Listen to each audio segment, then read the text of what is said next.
Hey guys, tonight we're stepping through the heavy wooden doors of a medieval monastery, where the smell of incense can't quite mask the underlying aroma of unwashed bodies and centuries-old stone. Picture yourself in rough brown robes that scratch against your skin like medieval sandpaper, your stomach already growling from the meager portions that pass for meals here, and your modern mind completely unprepared for what's about to unfold. The year is 1347. The Black Death is ravaging Europe, and you've just committed yourself to a life that makes modern military boot camps look like luxury spa retreats. You probably think you could handle the simple Lafino smartphones. No deadlines, just prayer and peaceful contemplation, right? Well, buckle up, because medieval monasticism was about as peaceful as a Viking raid, and twice as demanding on your body and soul. So, before you get comfortable, take a moment to like the video and subscribe, but only if you genuinely enjoy what I do here. And hey, drop a comment letting me know where you're listening from and what time it is there. I love seeing this little community we've built together, spanning time zones and continents. Now, dim the lights, maybe turn on a fan for that soft background hum, and let's ease into tonight's journey together. The wooden clapper strikes the bronze bell with a sound that cuts through your dreams like a medieval surgeon's blade, which, trust me, is not a comparison you want to think about too deeply. It's 3 a.m., or as the monks call it, matins, and your first day in this Benedictine monastery is beginning whether your body agrees or not. The bell tower looms above you in the darkness, and Brother Thomas is already moving between the sleeping chambers, his leather sandals slapping against the cold stone floors with the rhythm of someone who's done this every single day for the past 30 years. You roll over on your straw mattress, and yes, it's literally straw, not some romanticized version of rustic bedding, hoping against hope that maybe this is just a bad dream. But the scratchy wool blanket pulled up to your chin is very real, as is the bone-deep cold that permeates these stone walls. Medieval monasteries weren't built for comfort. They were built for durability, which means thick walls that trap winter cold and summer heat with equal enthusiasm. The limestone blocks were quarried locally, each one weighing several hundred pounds and positioned to create structures that would outlast empires, though apparently comfort wasn't part of the architectural brief. The bell continues its relentless clanging, joined now by the shuffle of feet as dozens of monks begin their daily routine. You can hear Brother Marcus coughing in the cell next to your wet, rattling sound that makes you wonder about medieval healthcare, or rather, the complete lack thereof. In your previous life, you might have reached for some cough drops or suggested he see a doctor. Here, illness is either God's will or the devil's temptation, and the treatment involves prayer, bloodletting, or if you're really lucky, some herbs that may or may not be completely poisonous. Medieval medical knowledge was a fascinating blend of classical Greek theory, folk wisdom, and religious interpretation, which meant that your headache might be treated with anything from willow bark tea to having demons exorcised from your skull. Your feet hit the stone floor, and the cold shoots up through your legs like lightning. No heated floors here, no cozy slippers waiting by your bed. Just rough stone that's been worn smooth by centuries of bare feet and sandals. Stone that holds the winter cold like a grudge and radiates it back at you with medieval efficiency. The flagstones were quarried locally, probably by monks from previous generations, because apparently self-sufficiency was the name of the game long before it became a trendy lifestyle choice. Each stone was cut by hand, fitted by craftsmen who understood that their work would need to last for centuries, and blessed by abbots who believed that even the floors could be sanctified through proper ritual. You fumble in the darkness for your habit hats, the official term for your monk outfit, not a reference to your questionable life choices that led you here. The wool is coarse and undyed, or rather, dyed only with natural materials that fade quickly and stain your skin with a persistence that modern detergents could only dream of. The sheep that provided this wool lived harsh lives on medieval hillsides, their fleece coarse and oily, designed more for protection against the elements than for comfort against human skin. Historians still argue whether the brown color was chosen for humility, practicality, or simply because brown dye was cheaper than other colors. But whatever the reason, you're stuck with it for the foreseeable future. The rope belt, called a cincture, goes around your waist, and immediately you understand why medieval people had different body shapes than modern folks. This thing is designed to remind you constantly that earthly pleasures, including the pleasure of breathing deeply, are secondary to spiritual devotion. It's tight enough to make you reconsider that extra helping of bread you had yesterday, assuming you were lucky enough to get an extra helping in the first place. The rope itself is made from hemp or flax, twisted by hand and blessed before use, because even your belt has spiritual significance in this world where every object carries religious weight. Brother Thomas appears in your doorway, holding a small oil lamp that casts dancing shadows on the walls. His face is weathered and lined, not from age necessarily, but from years of this routine, this constant early rising and late sleeping, this cycle that follows the canonical hours rather than any consideration for human circadian rhythms. The lamp burns fish oil or rendered fat, creating a smell that's somehow both comforting and nauseating at the same time, and the light flickers with every slight movement of air through the stone corridors. He doesn't speak. The rule of silence is in effect until after prime, the first official prayer service of the day, which won't happen until dawn breaks several uncomfortable hours from now. The corridors are alive with moving shadows as monks make their way toward the chapel. Your leather sandals, which seemed reasonably comfortable yesterday, now feel like torture devices designed by someone who'd never actually walked anywhere. The leather is stiff, cured with oak bark in a process that takes months and results in footwear that's practically indestructible but about as flexible as medieval armor. Every step on the uneven stone floors sends small shocks up through your legs, and you realize that your modern feet, accustomed to cushioned soles and arch support, are about to receive a crash course in medieval reality. You'll develop calluses in places you didn't know could develop calluses, and your arches will ache in ways that make you nostalgic for the worst hiking boots you've ever owned. The chapel doors loom ahead, heavy oak reinforced with iron bands that were forged in the monastery's own smithy by Brother Gabriel, who doubles as both blacksmith and keeper of the wine-storisa combination that occasionally leads to interesting results. The doors have seen thousands of monks pass through for thousands of these pre-dawn services, and the hinges creak with a sound that's somehow both ominous and comforting. Ominous because it reminds you that you're trapped in this routine, comforting because it's the same sound that's welcomed monks to prayer for centuries.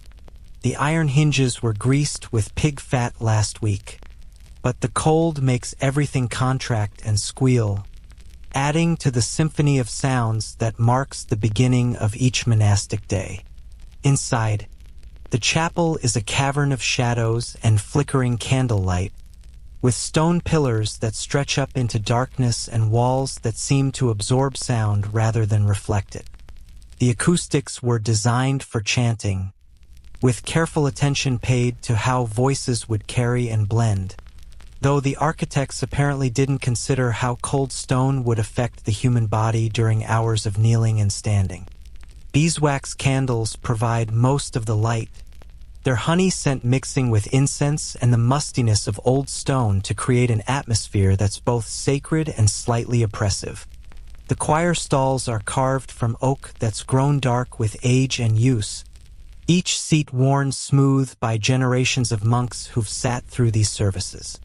The woodwork is intricate, with small carvings of saints and biblical scenes decorating the armrests and backs. Though you'll discover that appreciating medieval craftsmanship is difficult when your lower back is screaming from the unforgiving posture required. You take your place among them, and immediately you understand why medieval monks had a reputation for endurance.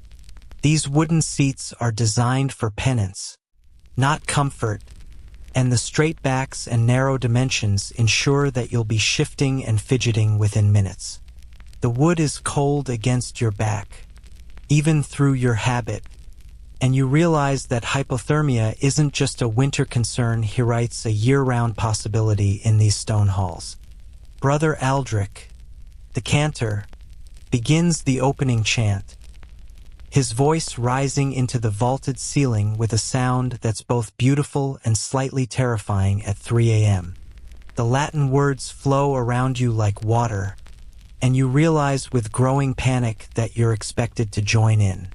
Medieval monks didn't use hymnals or sheet music in the way we understand them. They memorized everything, and I mean everything. Hours upon hours of chanted prayers, responses, and psalms, all committed to memory through repetition and practice that would make modern students weep with frustration. The musical notation they did use, called neumes, looked more like ancient hieroglyphics than anything resembling modern sheet music, and learning to interpret them required years of study under masters who had themselves spent decades perfecting the art. The chant continues, and you do your best to mumble along, but it's painfully obvious that you're not keeping up.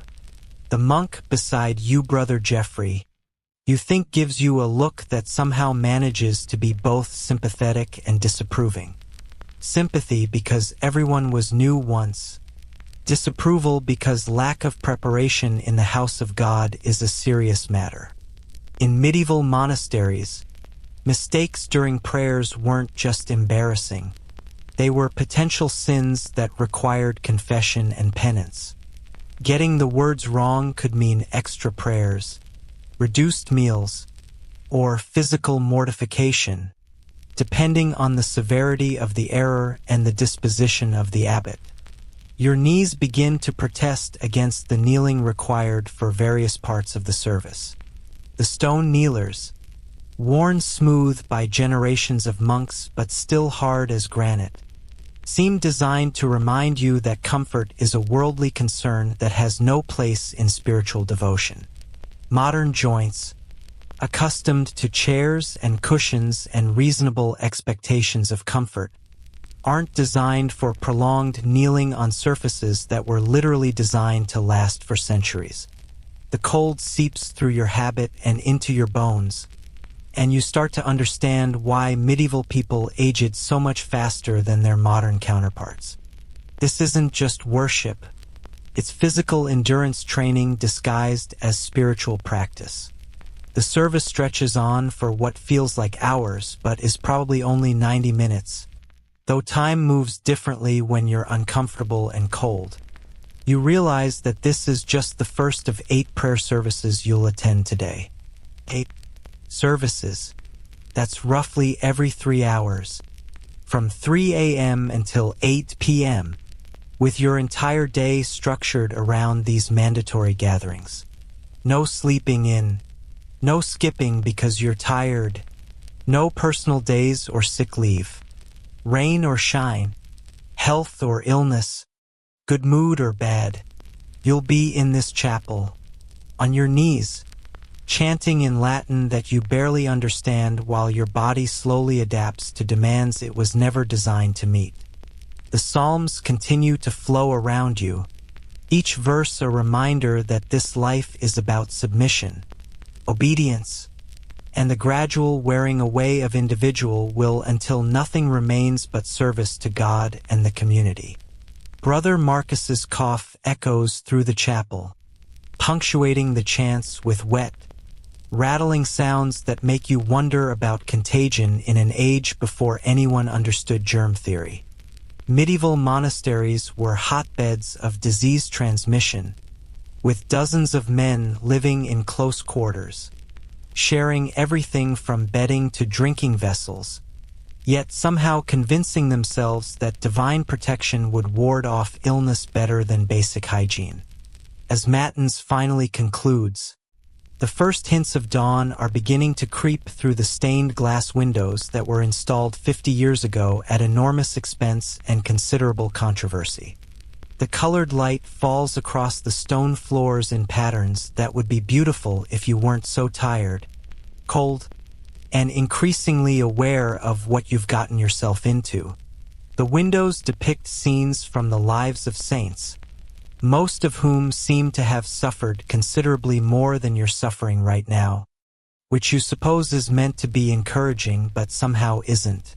The monks begin to file out in silence, their sandals creating a soft rhythm against the flagstones that have been worn smooth by centuries of this exact same routine. You follow along, already dreading what comes next, your mind struggling to process the fact that this was just the beginning, that 7 more services await you before you can collapse back onto that straw mattress that suddenly seems like the height of luxury. Brother Thomas catches your eye and nods toward the cloister, where you'll spend the brief time between services in private prayer or meditation, though you're beginning to suspect that privacy is a concept that doesn't really exist in medieval monastic life. The cloister is a covered walkway that surrounds a central garden, designed to provide a space for contemplation while remaining sheltered from the elements. In theory, sounds lovely. In practice, it's another cold, drafty corridor where you'll spend the next hour trying to pray while your stomach growls and your feet go numb and your modern brain struggles to adapt to a schedule that seems designed to break down human resistance through sheer, relentless repetition. The garden in the center of the cloister is brown and dormant, waiting for spring to bring it back to life, though you're beginning to wonder if you'll survive long enough to see those herbs bloom. Medieval monastery gardens were carefully planned affairs, with sections devoted to medicinal plants, cooking herbs, and vegetables that could survive in whatever climate God had seen fit to inflict upon this particular patch of earth.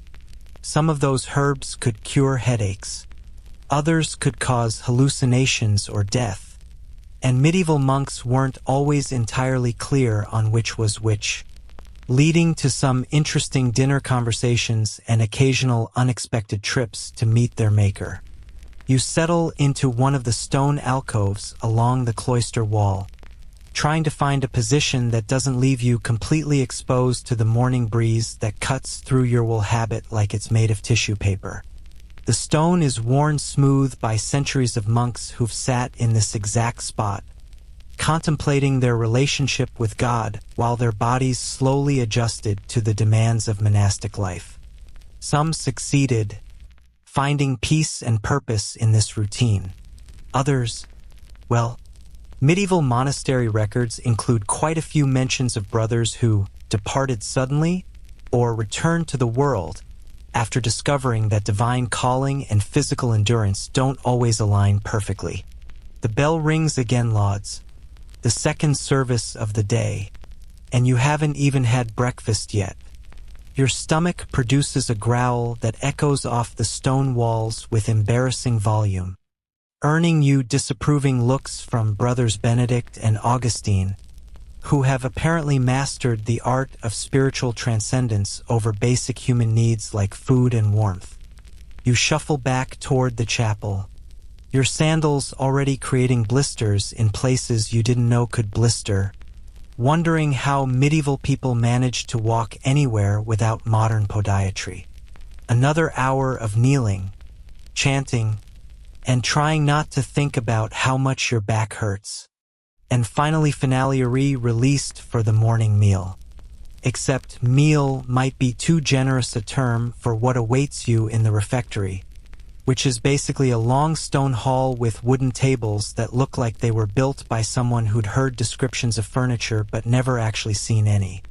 The refectory falls under the same rule of silence that governs most monastic life, which means you'll be eating your breakfast while listening to Brother Jerome read from the Bible in Latin that flows over you like background music, assuming background music could make you feel guilty about every bite you take.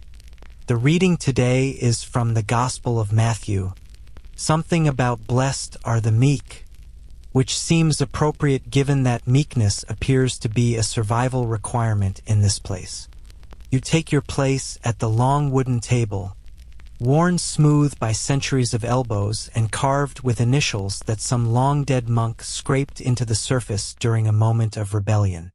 The wood is dark oak, nearly black with age and the accumulated patina of countless meals, and cold enough to make you wish you had gloves, though wishing for anything beyond basic survival is probably a sin that'll require confession later. Brother Francis, who serves as the refectorian or meal supervisor, begins distributing the morning portions with the precision of someone rationing supplies during a siege, which, given the agricultural realities of medieval life, isn't far from the truth. Your bowl, a simple wooden affair that's probably older than your great-grandfather would have been, receives a ladleful of what can only generously be described as porridge. The porridge is gray, not appetizingly gray, not interestingly gray, just the kind of gray that suggests all hope has been drained from whatever ingredients went into its creation. It's made from barley, and whatever other grains survived the winter storage, ground together and boiled until they achieved the consistency of construction adhesive. There's no sugar, no honey, no milk to soften the harsh reality of medieval breakfast cuisine. Just porridge that looks like it could be used to mortar stones together and probably has been in desperate times. You lift the wooden spoon carved from beech wood by Brother Samuel during his carpentry duties and take your first bite. The texture is somewhere between paste and gravel, with individual grains that seem determined to remind you that food processing in the 14th century consisted mainly of grind it until you get tired. The taste is aggressively bland, the kind of bland that makes you realize how much modern food relies on salt, sugar, and flavor enhancers to mask the natural dreariness of unprocessed ingredients. But here's where the real challenge begins. You have to eat this in complete silence while maintaining proper posture and displaying appropriate gratitude for God's bounty. No complaints, no grimacing, no desperate searching for salt or honey to make the experience bearable. Just dignified acceptance of whatever sustenance the Almighty has provided, even when that sustenance tastes like it was designed by someone who considered flavor a dangerous temptation. Brother Jerome's reading continues, his voice echoing off the stone walls with the kind of dramatic intensity usually reserved for Shakespearean soliloquies.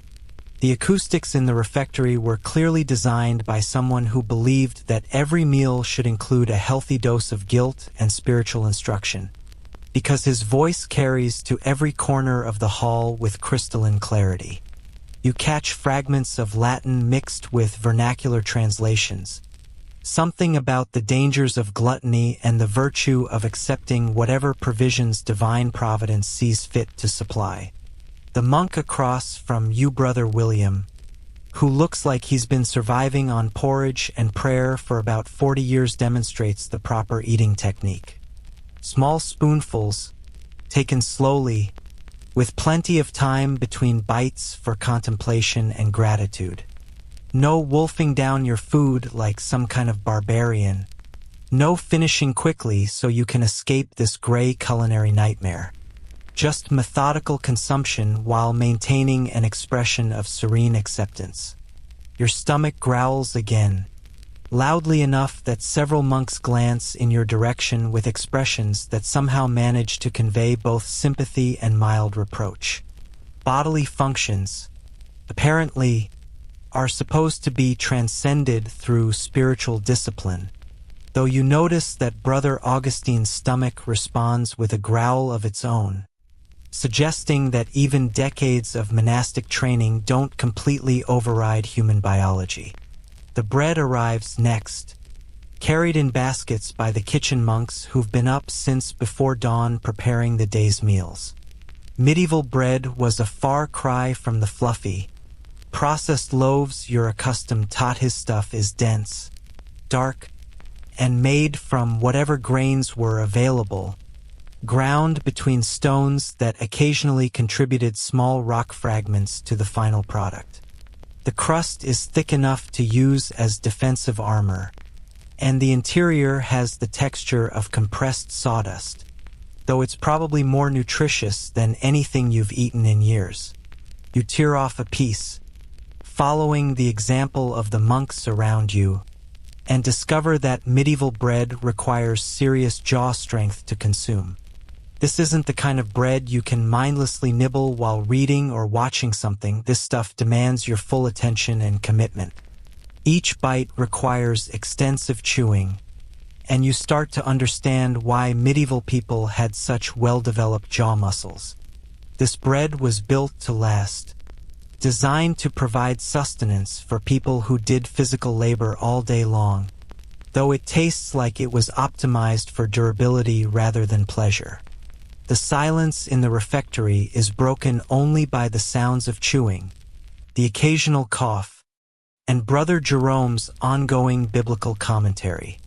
But it's not a comfortable silence, it's the kind of loaded quiet that makes you hyper-aware of every sound you make. Your spoon scraping against the bowl seems to echo like thunder, and you find yourself eating more carefully than you've ever eaten anything, terrified of creating some disturbance that will draw unwanted attention. Brother Francis walks between the tables, his expression stern as he monitors the meal. Medieval monasteries took their rules seriously, and mealtime infractions could result in penances ranging from extra prayers to reduced rations to public confession of your failures. Getting caught talking, eating too quickly, or displaying insufficient gratitude could mean spending the rest of the day on your knees in the chapel, contemplating your spiritual shortcomings while your stomach reminded you of your physical ones. The porridge bowl empties slowly, each spoonful a small victory over your modern expectations of what food should taste like. You find yourself analyzing the texture, trying to identify individual grains, wondering about the medieval agricultural techniques that produced these ingredients. Barley and oats were hardy crops that could survive harsh weather and poor soil, which made them monastery staples even when they made for less than appetizing meals. Historians still argue whether medieval people actually enjoyed this food or simply had no choice but to adapt to it. But sitting here with a mouth full of gritty porridge, you lean toward the adaptation theory. This isn't cuisine. It's fuel, designed to keep bodies functioning rather than to provide any kind of sensory pleasure. The monks around you eat with expressions of calm acceptance, but you wonder how much of that serenity comes from genuine spiritual transcendence and how much from simple resignation to unchangeable circumstances. Your wooden cup receives a small portion of ale because water was often unsafe to drink, and ale was considered a healthy alternative that provided calories as well as hydration. Medieval ale was weak by modern standards, more like liquid bread than the potent beverages we associate with alcohol, but it's still strange to be drinking beer with your breakfast porridge while a monk reads Bible verses about temperance and self-control. The ale is flat, room temperature, and tastes vaguely of the wooden barrels where it was stored. There's no refrigeration, no carbonation, just fermented grain beverage that's been sitting in the monastery brewery since Brother Peter made it last month using techniques passed down through generations of beer-making monks. It's actually not terrible, though it's hard to tell if that's because it's genuinely acceptable or because your palate is adjusting to medieval standards with alarming speed. As the meal draws to a close, you realize that this breakfast gray porridge, rock-hard bread, and flat ale represents the highlight of medieval monastic cuisine. This is as good as it gets. Lunch will likely be similar, though perhaps with the addition of some vegetables from the monastery garden if you're lucky. Dinner might include a small portion of fish on feast days, but most meals will follow the same pattern of basic sustenance designed to keep you alive rather than happy. Brother Francis rings a small bell, signaling the end of the meal, and the monks begin filing out in the same orderly silence that governs everything else in this place. You follow along, your stomach still growling despite the porridge, already dreading the next meal while simultaneously looking forward to it as a brief break from the constant round of prayers and work that fills every moment of monastic life. As you leave the refectory, you catch a glimpse of the kitchen through an open doorway, where the cooking monks are already preparing for the next meal. Giant cauldrons bubble over wood fires, filling the air with smoke and steam, and you can see brothers cooking what looks like more porridge, more bread, more of the same basic fare that will sustain you through another day of medieval monastic existence. The morning sun is finally beginning to warm the stone corridors, though warm is a relative term when you're dealing with medieval architecture and will clothing that seems designed to trap cold rather than provide insulation. You have perhaps 30 minutes before the next prayer service. 30 precious minutes that you're supposed to use for personal prayer, meditation, or spiritual reading, though your modern mind keeps wandering to thoughts of coffee, bacon, and other breakfast foods that won't be invented for several centuries. The scriptorium awaits you after prime, the third prayer service of the day, and if you thought breakfast was challenging, you're about to discover that medieval manuscript production makes eating gray porridge look like a luxury vacation activity. Brother Matthias, the chief scribe, leads you through corridors lined with wooden shelves holding more books than you've ever seen in one place, though calling them books might be generous, since each one represents months or years of painstaking hand labor by monks whose eyes gave out long before their dedication did. The scriptorium itself is a long, narrow room with tall windows designed to capture every possible moment of natural light, because candles are expensive and working by firelight is both dangerous and hard on already strained eyes. The windows face north to provide consistent illumination without the harsh shadows that direct sunlight would create, though consistent in medieval terms means dim and gray most of the time. Each window is fitted with oiled parchment rather than glass because glass windows are a luxury reserved for the chapel and the abbot's quarters, which means the room is perpetually drafty and cold. Your workspace is a slanted wooden desk, worn smooth by generations of scribes, with a small shelf for your inkwell, quills, and the various tools of manuscript torture that Brother Matthias demonstrates with the enthusiasm of someone who genuinely loves making other people suffer for educational purposes. The desk is positioned to catch whatever light filters through those oiled parchment windows, though you quickly discover that medieval good lighting is roughly equivalent to trying to read by the glow of a dying smartphone battery.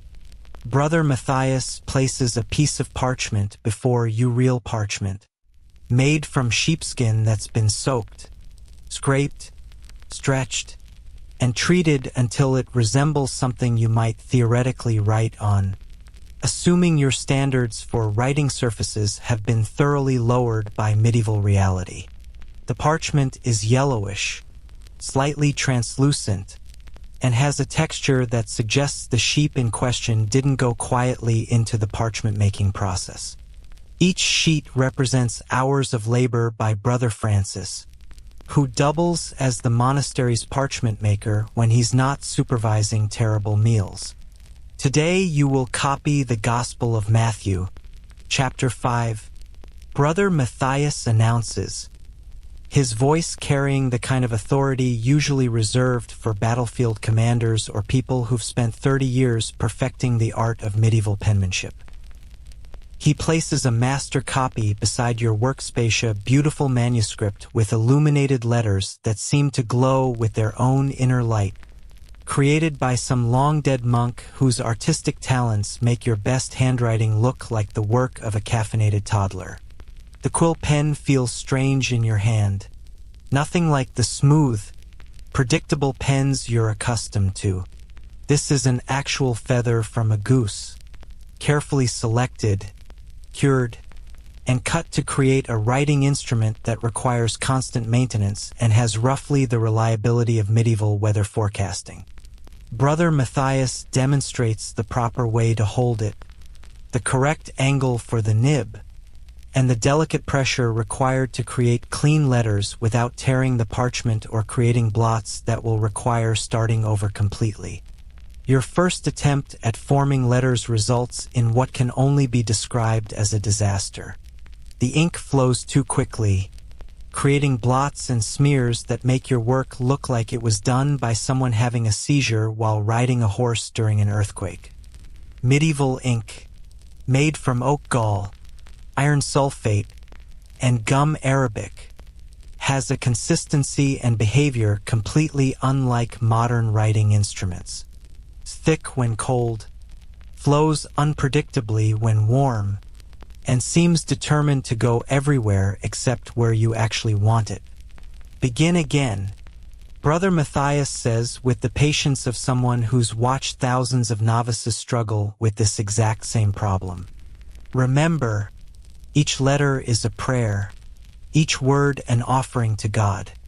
Haste is the enemy of both beauty and devotion, which sounds very spiritual and meaningful until you realize that at this rate, copying a single chapter will take you approximately until the next ice age.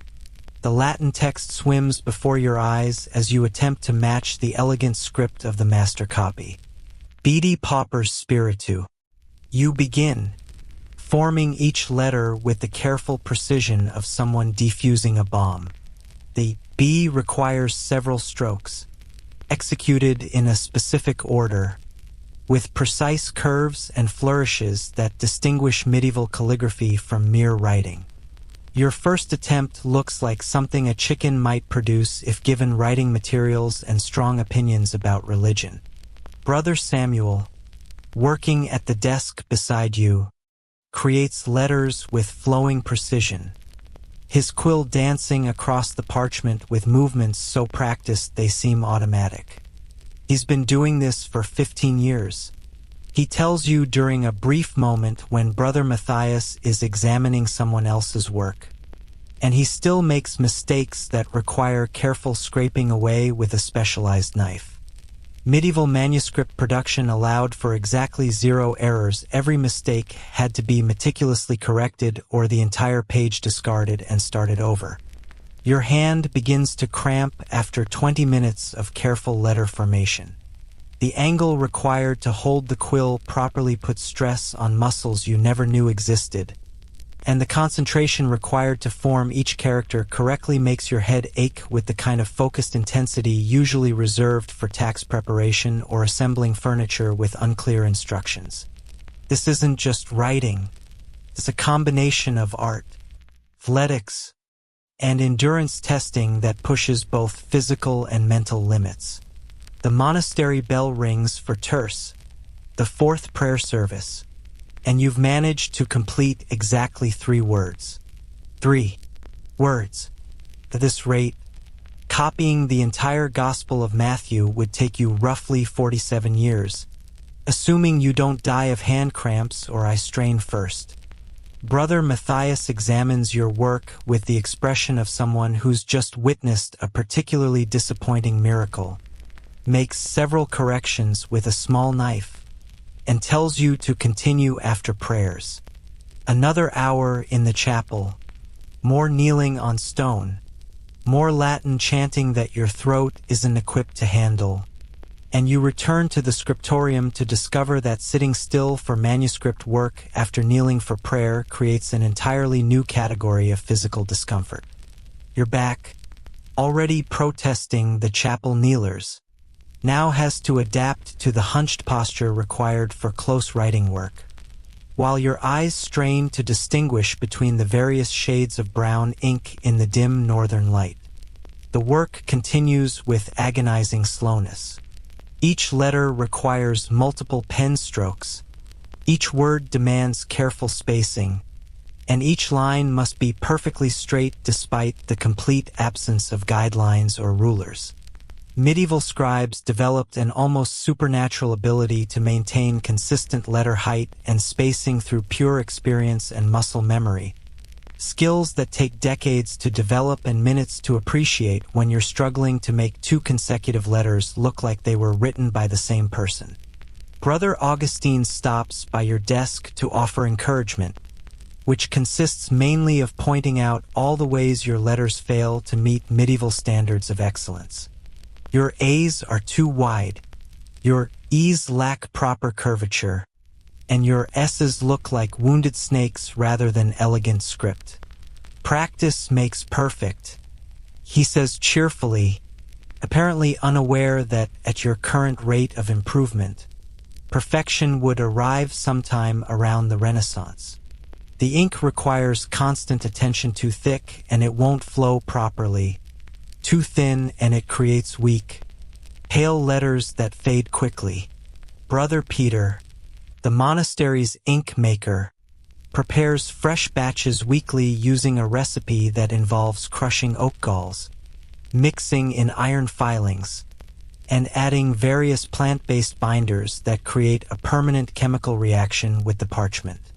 The process is part chemistry, part alchemy, and part prayer, because medieval monks believed that divine intervention played a role in everything from ink consistency to whether your quill would cooperate on any given day. Historians still argue whether medieval scribes actually enjoyed this work or simply endured it as a necessary evil. But watching Brother Samuel's serene concentration as he produces line after line of perfect script, you suspect that some people genuinely found peace in the repetitive precision required. For others, like yourself, it's becoming clear that manuscript production is a special kind of torture designed to break down human pride through paper cuts and hand cramps. Your second page shows slight improvement. The letters are more consistent, the spacing less erratic, and you've only created 2 major blots that require correction. But the physical toll is mounting rapidly. Your right hand aches from maintaining the proper quill grip.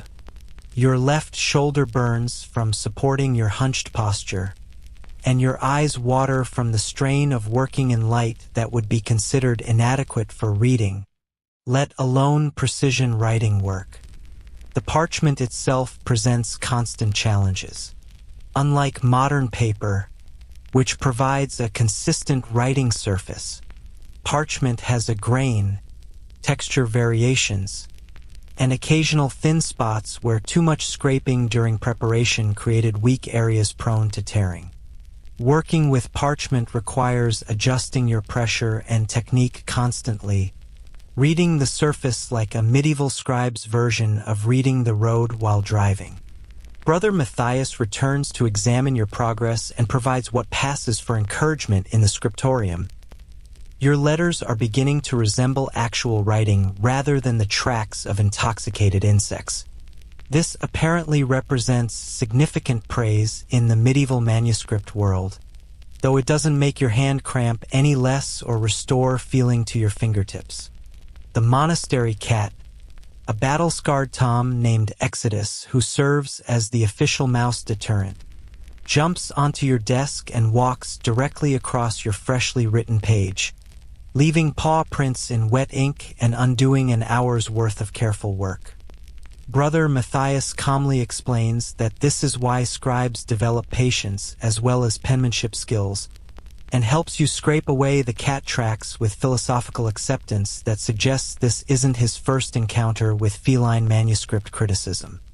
As the morning stretches toward Sext, the sixth prayer service, you begin to understand why medieval books were considered treasures worth more than most people's annual income.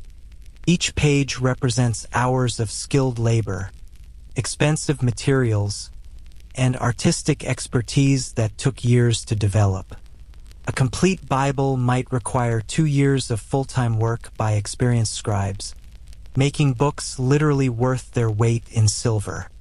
Your third page shows real progress. The letters are forming more naturally, your spacing is improving, and you've managed to complete an entire sentence without major disasters. But the physical demands are relentless. This isn't just intellectual work.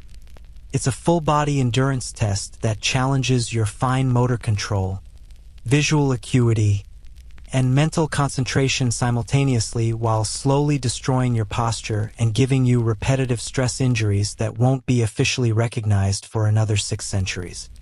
The scriptorium falls silent except for the scratch of quills on parchment, the occasional correction being scraped away, and the distant sounds of monastery life continuing around you. This is your new reality, hours spent hunched over a desk, forming letters with painstaking precision, creating manuscripts that will outlast civilizations while slowly sacrificing your physical comfort to preserve knowledge for future generations who will probably just scan everything into digital format anyway. The scriptorium work comes to an abrupt halt as the monastery bell tower erupts in a cascade of bronze-voiced summons that rattles through the stone corridors like divine thunder. Sext, the sixth prayer service of the day, and your hand practically weeps with relief as you set down the quill that's been slowly torturing your fingers into positions that nature never intended. But that relief evaporates quickly when you realize that this marks the beginning of the afternoon prayer marathon, a relentless sequence of services that will test every muscle, joint, and spiritual fiber in your increasingly battered medieval body. Brother Matthias closes the great vellum-bound prayer book with the satisfied thump of someone who's successfully survived another morning of manuscript torture supervision.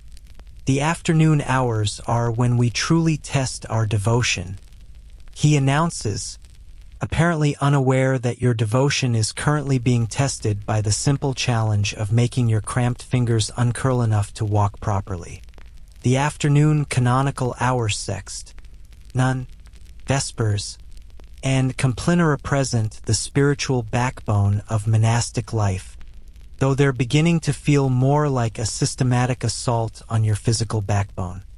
The chapel fills once again with the familiar shuffle of sandaled feet on worn stone, though now the midday light streaming through those expensive stained glass windows creates patterns that would be beautiful if you weren't already dreading the next 2 hours of kneeling, standing, chanting, and trying to maintain proper spiritual posture while your body catalogs new and creative ways to rebel against medieval expectations.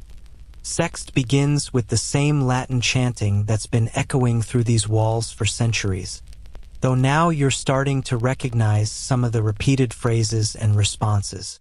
Not that understanding makes it any easier, if anything.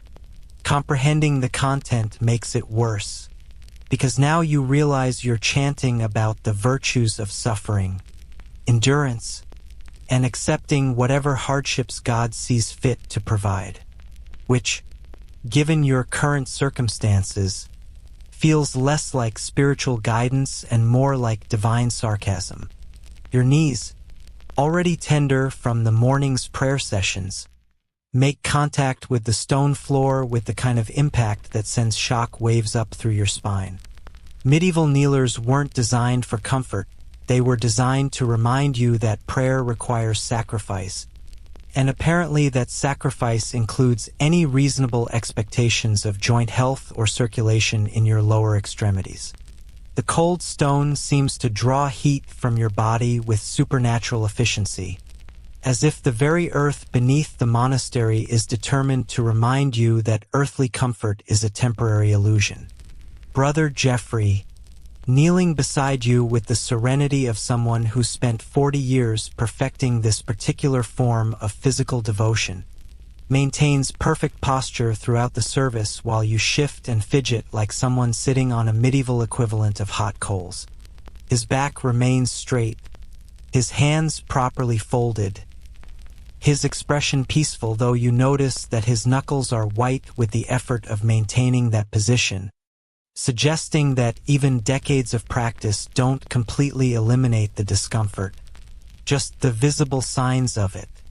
The chanting continues, and your voice joins the chorus with increasing confidence, though confidence might be too strong a word for the croaking sounds emerging from your throat. Medieval chanting requires breath control, pitch accuracy, and vocal endurance that would challenge professional singers. Yet these monks perform for hours each day without apparent strain. Your larynx feels like it's been scraped with sandpaper, and you're developing a cough that sounds suspiciously like Brother Marcus's perpetual respiratory distress. Psalms flow into responses, responses blend into prayers, and prayers cycle back into more psalms in a sequence that seems designed to induce a trance-like state through sheer repetitive endurance. The Latin words wash over you like waves, carrying meanings that you catch in fragments, something about valleys of shadow, something about finding strength in suffering, something about the blessed nature of those who endure without complaint. Medieval monasticism was essentially a graduate program in finding spiritual meaning in physical discomfort, and you're beginning to understand why the dropout rate was so high. Your stomach produces an audible growl during a particularly solemn moment of silent prayer, earning disapproving glances from several monks who've apparently transcended such earthly concerns as hunger. Though you notice that Brother Augustine's abdomen responds with a sympathetic rumble, suggesting that spiritual development and digestive needs don't always align perfectly. Medieval meal schedules were designed around prayer times rather than human nutritional requirements, which means you're running on that morning porridge while facing hours more of physical and mental exertion. The service transitions into another standing sequence, and your legs protest with the enthusiasm of muscles that have been compressed against stone for the past 45 minutes.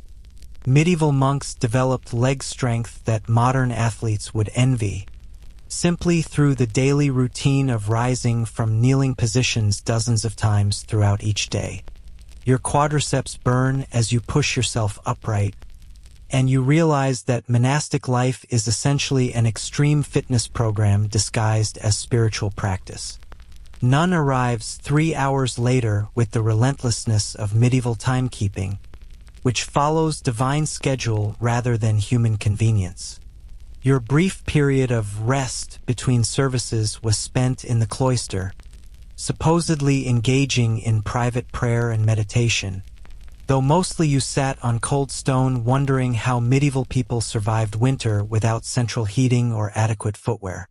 The afternoon prayer service brings new challenges as the light begins to shift and your energy reserves, already depleted by manuscript work and insufficient nutrition, start approaching levels that would make survival experts nervous. The chapel acoustics, designed to carry chanted prayers to the heavens, also amplify every cough, stomach growl, and joint crack produced by several dozen men who are pushing their bodies beyond reasonable limits in pursuit of spiritual enlightenment. The sound of collective discomfort creates a symphony of human endurance that's both impressive and slightly disturbing, like listening to a meditation session conducted by people undergoing medieval military training. Brother Aldrich's voice leads the chanting with unwavering strength, though you notice that even he occasionally clears his throat or adjusts his posture in ways that suggest complete transcendence of physical discomfort might be more aspiration than achievement. Medieval cantors developed vocal techniques that allowed them to chant for hours without permanent damage, though the learning process involved considerable trial and error, and monastery records include references to brothers who lost their voice in service to the Lord and had to transition to other duties. Your hands, already cramped from manuscript work, now face the additional challenge of maintaining proper prayer positions for extended periods. Medieval prayer involved specific hand gestures and postures that were considered essential for spiritual communication, though they seemed designed by someone who'd never actually tried to hold their arms in those positions for hours while kneeling on stone floors. Your shoulders ache, your wrists burn, and your fingers alternate between cramping and going completely numb. The Psalms for none focus heavily on themes of endurance, perseverance, and finding strength through adversity, which strikes you as either remarkably appropriate or cosmically ironic, given your current circumstances. Medieval monks chose these particular readings for the afternoon hours specifically because they addressed the spiritual challenges that arise when physical discomfort begins to overwhelm mental discipline. The words carry added meaning when you're experiencing exactly the kind of testing they describe. Historians still argue whether medieval monks actually found these prayer marathons spiritually fulfilling or simply endured them as necessary suffering. But watching the serene expressions around you, it's clear that some people genuinely discovered transcendence through this systematic embrace of discomfort. Though you suspect that survival instinct and social pressure played significant roles in maintaining that serenity, because expressing complaints during prayer services wasn't just discouraged, it was considered a sin requiring confession and penance. The service stretches beyond an hour, testing your limits of physical endurance and spiritual patience. This isn't just prayer. It's an endurance event that challenges every aspect of human resilience while maintaining the pretense of peaceful contemplation. Your knees feel like they're being slowly compressed in a medieval torture device. Your back aches from maintaining proper posture, and your throat burns from chanting in languages that your vocal cords weren't designed to handle. Vespers approaches as the afternoon light begins to fade, bringing with it the promise of the day's longest and most elaborate prayer service. Evening prayers in medieval monasteries were the spiritual climax of each day, involving complex chanting, elaborate rituals, and extended periods of kneeling that would challenge Olympic athletes. Your body, already pushed beyond its comfort zone by 12 hours of medieval monastic life, now faces its greatest test yet. The brief interval between none and vespers provides just enough time to realize how thoroughly exhausted you've become. Medieval monks used these breaks for personal prayer, spiritual reading, or quiet contemplation, though you find yourself mainly contemplating whether it's possible to die from kneeling-related injuries and whether anyone would notice if you just lay down on the stone floor and refuse to get up. Brother Thomas appears with his characteristic silent efficiency, gesturing toward the chapel where the evening service will soon begin. His expression combines understanding with gentle firmness, remembers being new to this life, but he also knows that mercy doesn't make the bell schedule any more forgiving. The evening prayers await, and your participation isn't optional, regardless of how your joints feel about medieval expectations of spiritual devotion. As you follow the stream of brown-robed figures toward the chapel, you realize that this prayer marathon is only halfway complete. For services down, for to go, with each one testing your physical and spiritual reserves in ways that make modern endurance sports look like gentle recreation. The stone corridors echo with the sound of sandaled feet and suppressed coughs, a reminder that you're not alone in this challenge.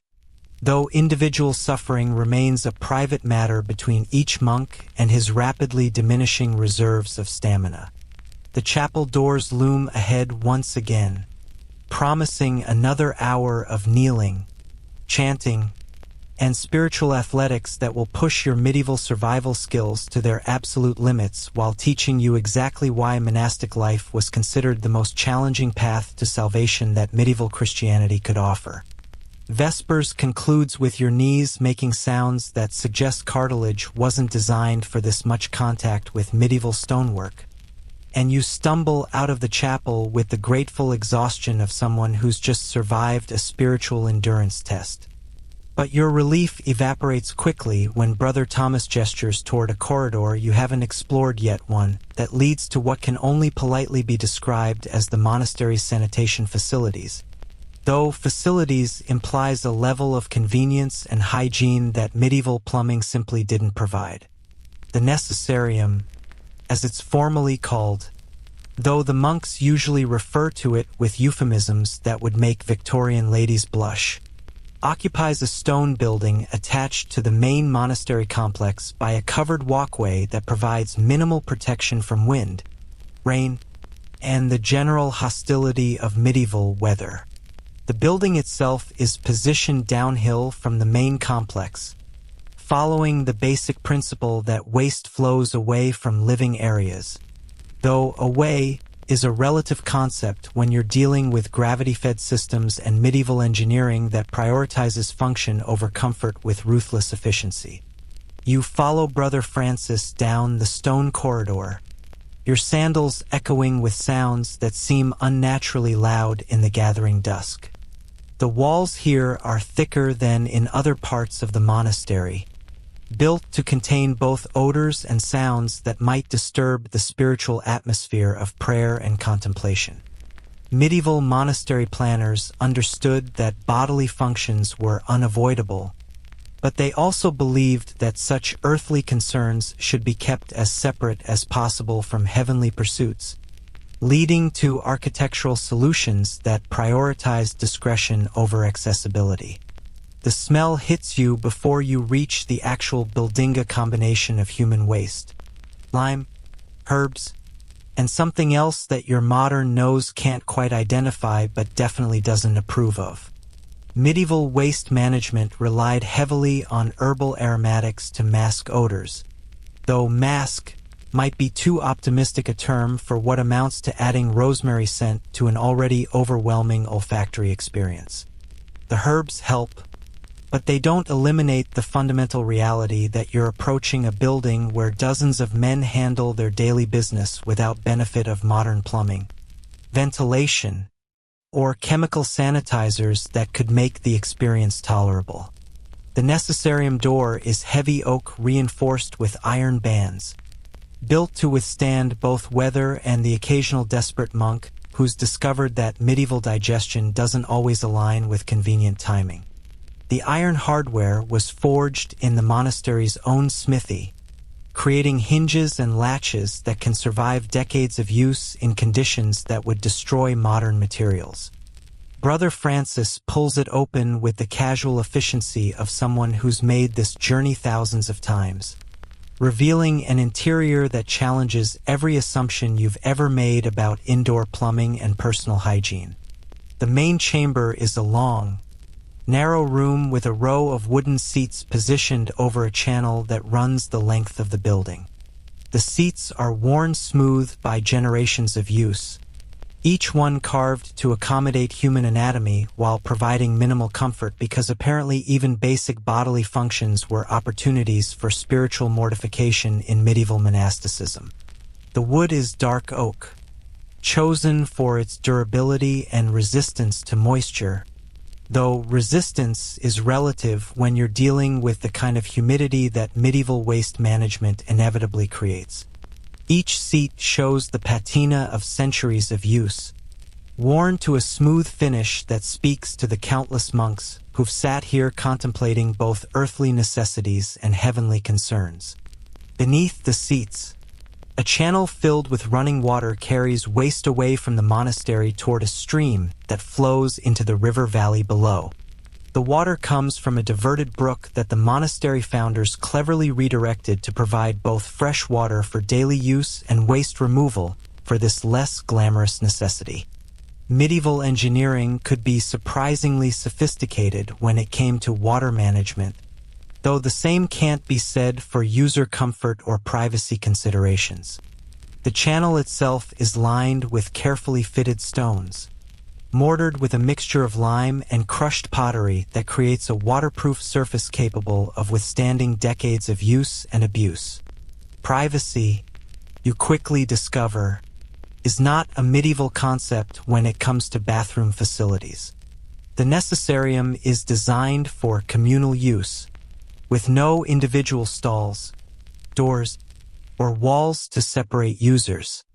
Medieval monks believed that modesty was a worldly concern that had no place in monastic life, and apparently this philosophy extended to every aspect of daily existence, including moments when modesty might seem particularly relevant.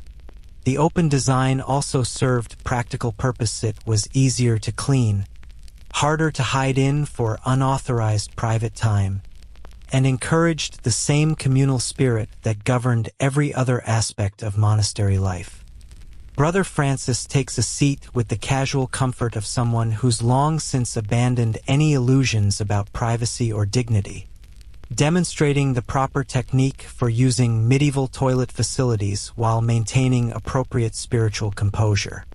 The key, he explains through gestures, because speaking in the necessarium is discouraged though not forbidden to approach the experience with the same acceptance and equanimity that you bring to prayer, meditation, and eating terrible porridge. Medieval monasticism found spiritual lessons in every human experience, including those that modern people prefer to handle quickly and privately.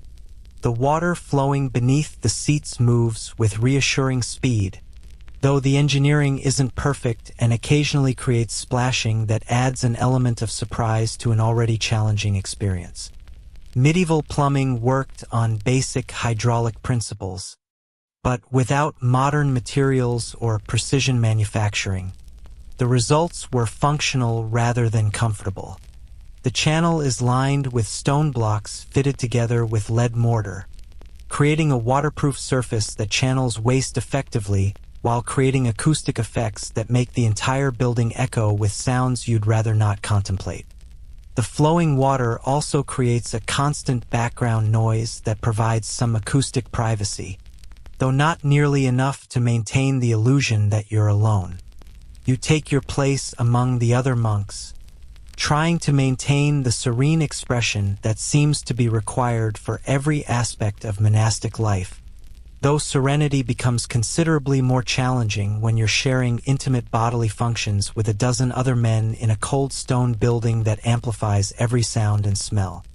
Medieval monks developed a remarkable ability to transcend embarrassment through sheer necessity, though you suspect that even the most spiritually advanced brothers never completely adjusted to communal bathroom arrangements. The monastery rules explicitly stated that natural bodily functions were part of God's design and therefore nothing to be ashamed of, though implementing this philosophy in daily practice required considerable mental discipline. The toilet paper situation presents its own unique challenges that make you nostalgic for the worst gas station restrooms you've ever encountered.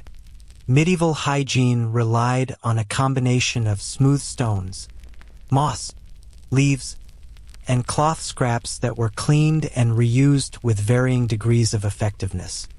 Brother Francis demonstrates the proper use of the communal cleaning materials, which are stored in wooden boxes beside each seat and maintained by the monastery's sanitation detailer, rotating assignment that nobody volunteers for, but everyone eventually endures as part of their spiritual education in humility. The stones are river rocks worn smooth by flowing water, selected for their size, shape, and lack of rough edges that might cause injury. Medieval people developed considerable skill in choosing and using appropriate stones for personal hygiene, though the learning process involved trial and error that modern people would find traumatic. The selection process was actually quite sophisticated. Stones had to be the right size for handling, smooth enough to avoid injury, non-porous to prevent bacterial growth, and shaped appropriately for their intended function. Experienced monks could evaluate a stone's suitability with the expertise that modern people bring to choosing the perfect avocado. The moss comes from the monastery's forest holdings, harvested during dry weather and stored in conditions that keep it soft and relatively clean, though clean is relative when you're dealing with medieval standards of sanitation. Sphagnum moss was particularly prized for its natural antiseptic properties, though the monks didn't understand the science behind why some mosses worked better than others. They simply knew through experience that certain varieties remained softer, lasted longer, and seemed to prevent the kind of infections that could make sitting uncomfortable for weeks. The cloth scraps represent the luxury option in medieval toilet paper alternatives. Pieces of linen, wool, or hemp that have been retired from other uses and repurposed for sanitation. These cloths are maintained by a rotation of monastery brothers who wash them in large cauldrons with soap made from monastery-produced lye and animal fats. The washing process involves boiling the cloths for extended periods, scrubbing them on washboards carved from hardwood, and hanging them to dry in areas where sunlight can provide natural disinfection. Even so, the hygiene standards fall considerably short of what modern people would consider acceptable. Your modern sensibilities rebel against every aspect of this experience: the lack of privacy, the primitive cleaning materials, the communal nature of what you've always considered a private activity, and the general absence of anything resembling modern standards of hygiene and comfort. But you're beginning to understand that medieval life required constant adaptation to circumstances that challenged basic assumptions about cleanliness, privacy, and personal dignity. The monks around you handle these conditions with matter-of-fact acceptance that suggests either remarkable spiritual transcendence or simple adaptation to unchangeable reality. The other monks handle the situation with practiced ease, maintaining conversation about monastery business, upcoming feast days, and theological questions while engaging in activities that would render most modern people speechless with embarrassment. Medieval people had different boundaries around bodily functions, partly from necessity and partly from philosophical perspectives that emphasized spiritual concerns over physical modesty. The conversations continue as if nothing unusual is happening, covering topics ranging from the proper interpretation of biblical passages to concerns about the monastery's grain supplies for winter. Brother Augustine shares a wooden box of cleaning cloths with you, explaining through whispered comments that these linen scraps are boiled weekly in large cauldrons with soap made from monastery-produced lye and animal fats. The cleaning process involves extensive scrubbing, multiple rinses, and drying in direct sunlight when weather permits, though the end result still falls considerably short of modern hygiene standards. Medieval laundry techniques were surprisingly sophisticated for their time, involving multiple stages of washing, beating, rinsing, and treatment with various herbs and minerals that served as primitive disinfectants. The soap itself deserves special mention as a triumph of medieval chemistry that doubles as a weapon against both dirt and skin comfort. Made from wood ash lye and rendered animal fat, it removes dirt effectively but leaves your skin feeling like it's been scrubbed with medieval sandpaper mixed with industrial degreaser. The lye is produced by soaking hardwood ashes in water for several days, then straining out the resulting alkaline solution that can literally dissolve organic matter. Combined with fat from monastery livestock, It creates a cleaning agent that works through chemical processes that medieval monks understood empirically even if they couldn't explain the science. The necessarium also serves social functions that extend beyond its primary purpose, becoming an informal meeting place where monastery business gets discussed without the formal constraints that govern other communal gatherings. Medieval monks used these gatherings as opportunities for consultation about practical matters, sharing news from outside the community, and discussing concerns that didn't require official meetings or abbot approval. Privacy might be impossible, but communication continues, and you're beginning to understand how medieval communities maintained social cohesion despite challenging living conditions that would fragment modern groups. Brother Peter mentions that winter necessarium visits are particularly challenging. When the stone building becomes cold enough to make metal tools stick to skin and the water channel occasionally freezes despite the flowing current. Medieval monks developed elaborate techniques for maintaining bodily functions during extreme weather, including heated stones that could be carried from the kitchen fires, wool wrappings that provided minimal protection against sub-zero temperatures, and timing strategies that minimized exposure to conditions that could literally be life-threatening. Winter bathroom trips required planning, preparation, and physical courage that modern people associate with extreme sports rather than basic hygiene. The building's ventilation system consists of carefully designed gaps between the roof stones that allow air circulation while providing minimal protection from rain, snow, and wind. Medieval builders understood the importance of air movement in waste management facilities, though they also understood that complete weather protection would require engineering solutions they didn't possess. The result is a building that manages odors reasonably well during good weather but becomes challenging during storms, winter cold, or the hot summer days when poor ventilation creates conditions that test even medieval tolerance for unpleasant environments. Historians still argue whether medieval people actually adapted to these conditions or simply endured them without alternatives. But the elaborate social protocols and practical techniques that developed around necessarium use suggest that adaptation was more complete than modern people might expect. The monastery rules included specific guidelines for proper behavior in sanitation facilities, emphasizing courtesy, cleanliness, and maintaining appropriate spiritual demeanor even during the most earthly activities. These weren't just practical guidelines, they were part of a comprehensive philosophy that found religious significance in every aspect of human existence.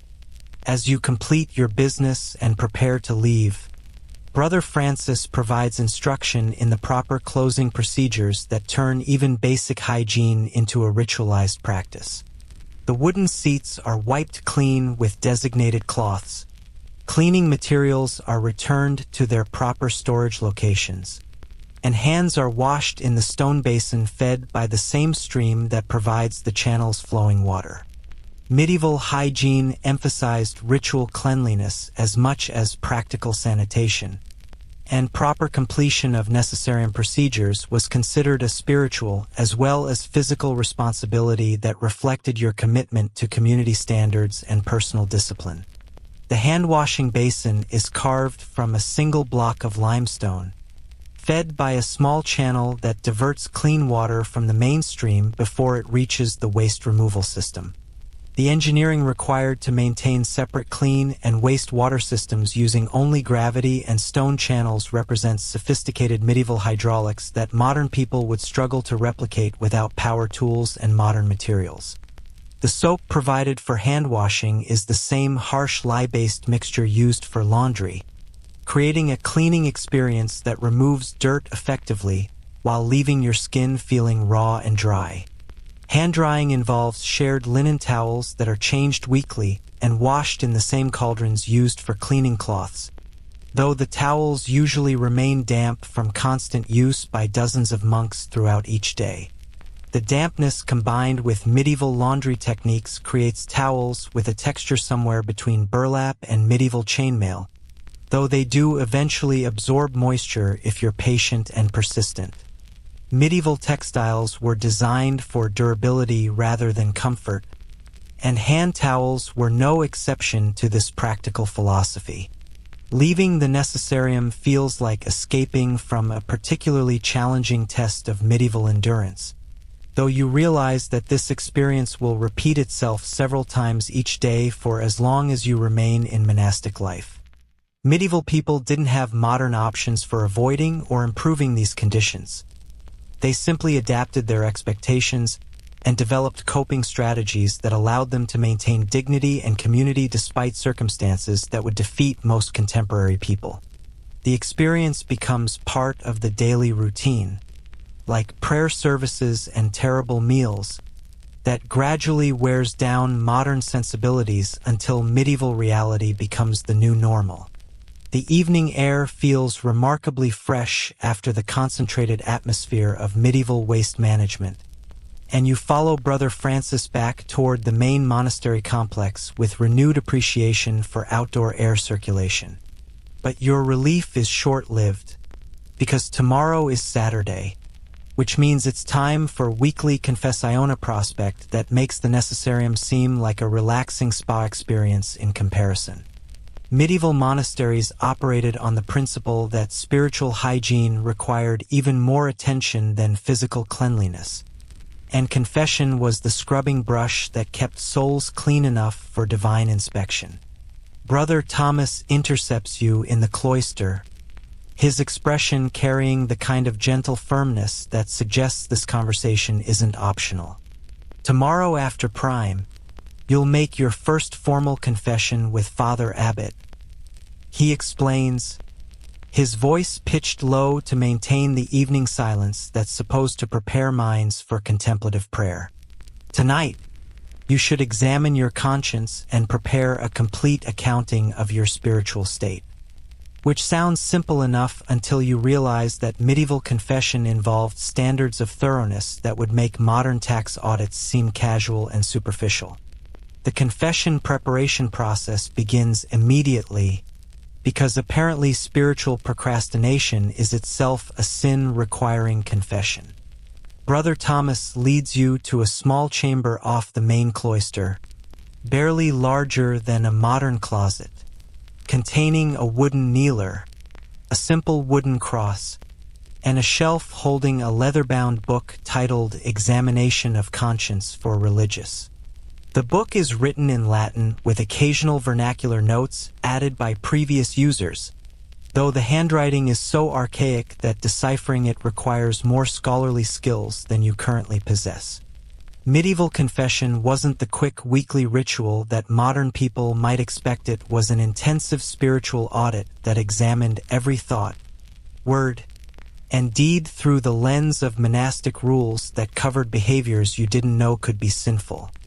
The monastery followed the rule of Saint Benedict, which provided guidelines for everything from proper walking posture to acceptable facial expressions during prayer, and violations of any of these standards required acknowledgement and penance through the confessional process.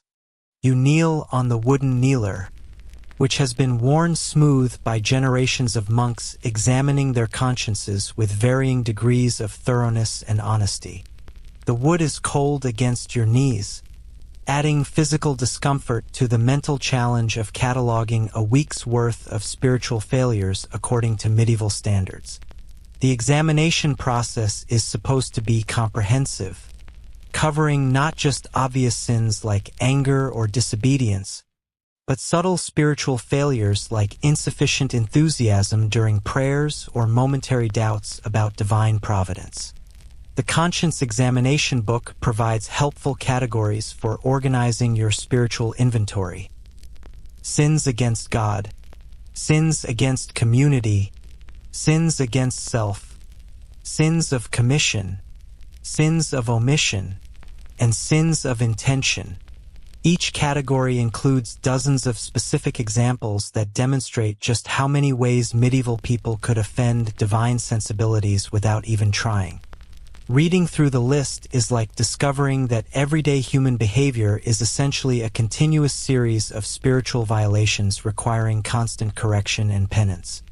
Sins against God include obvious infractions like taking divine names in vain or expressing doubts about religious teachings, but also subtle violations like insufficient attention during prayers, allowing your mind to wander during Mass, or failing to maintain proper reverence while handling sacred objects. Medieval monasticism operated on the principle that God deserved total attention and perfect respect at all times, making ordinary human distractibility a continuous source of confessional material. Sins against community cover everything from obvious problems like arguing with other monks or refusing legitimate orders, to subtle social violations like eating too quickly, walking too loudly, or displaying facial expressions that suggest dissatisfaction with monastery life. Medieval monastic communities emphasized harmony and mutual support to a degree that made individual personality traits potential sources of spiritual concern, requiring regular examination and correction. Sins against self include neglecting personal prayer time, failing to maintain proper hygiene, eating with insufficient gratitude, or allowing physical discomfort to affect your spiritual demeanor. Medieval monasticism viewed the body as a vessel for the soul that required proper maintenance without excessive attention or comfort, creating a delicate balance that most modern people would find impossible to achieve consistently. Sins of commission are actions you've performed that violate monastic standard, speaking during designated silence periods, complaining about food or working conditions, displaying impatience with slow-moving brothers, or failing to maintain proper posture during prayers. Medieval rules covered behaviors with specificity that modern people would find obsessive, but monks were expected to internalize these standards until compliance became automatic. Sins of omission involve failing to perform required actions, missing opportunities for charitable assistance, neglecting to correct minor infractions in others, failing to offer silent prayers during work periods, or omitting proper thanksgiving after meals. Medieval monasticism emphasized active spiritual engagement that required constant awareness and deliberate choice-making, making passive spirituality insufficient for maintaining good standing. Sins of intention address the motivations behind otherwise acceptable actions, performing required duties with reluctance, helping others primarily to gain recognition, maintaining silence out of antisocial preference rather than spiritual discipline, or following monastery rules through fear rather than genuine devotion. Medieval confession probed not just external behavior but internal motivations, requiring a level of self-awareness that challenged even experienced monks. As you work through these categories, applying them to your brief monastery experience, the scope of potential confessional material becomes overwhelming. Yesterday's breakfast grumbling constitutes ingratitude requiring confession. Your distraction during morning prayers represents insufficient devotion needing acknowledgement. The moments when you questioned whether you could survive this lifestyle indicate doubt requiring spiritual correction. Even your physical discomfort during prayer services suggests excessive attachment to bodily comfort that conflicts with proper spiritual priorities. Brother Marcus appears in the doorway, holding a small oil lamp that casts dancing shadows on the stone walls. He's been assigned to assist with your confession preparation, explaining the process with the patience of someone who remembers his own first confessional experience and the overwhelming nature of applying medieval spiritual standards to modern consciousness. His presence is both comforting and slightly intimidating, because he represents decades of successful adaptation to standards that currently seem impossible to meet. The key, Brother Marcus explains in whispered tones, is complete honesty combined with genuine contrition. Father Abbot has heard every possible confession multiple times, so attempting to minimize or conceal spiritual failures only compounds the problem. Medieval confession operated on principles of radical transparency that made modern concepts of privacy seem like dangerous self-deception. The confessional process was designed to eliminate the gap between public behavior and private thoughts, creating spiritual accountability that extended to areas modern people consider entirely personal. The confession format follows established protocols that transform spiritual examination into a formal ritual with specific requirements and expectations.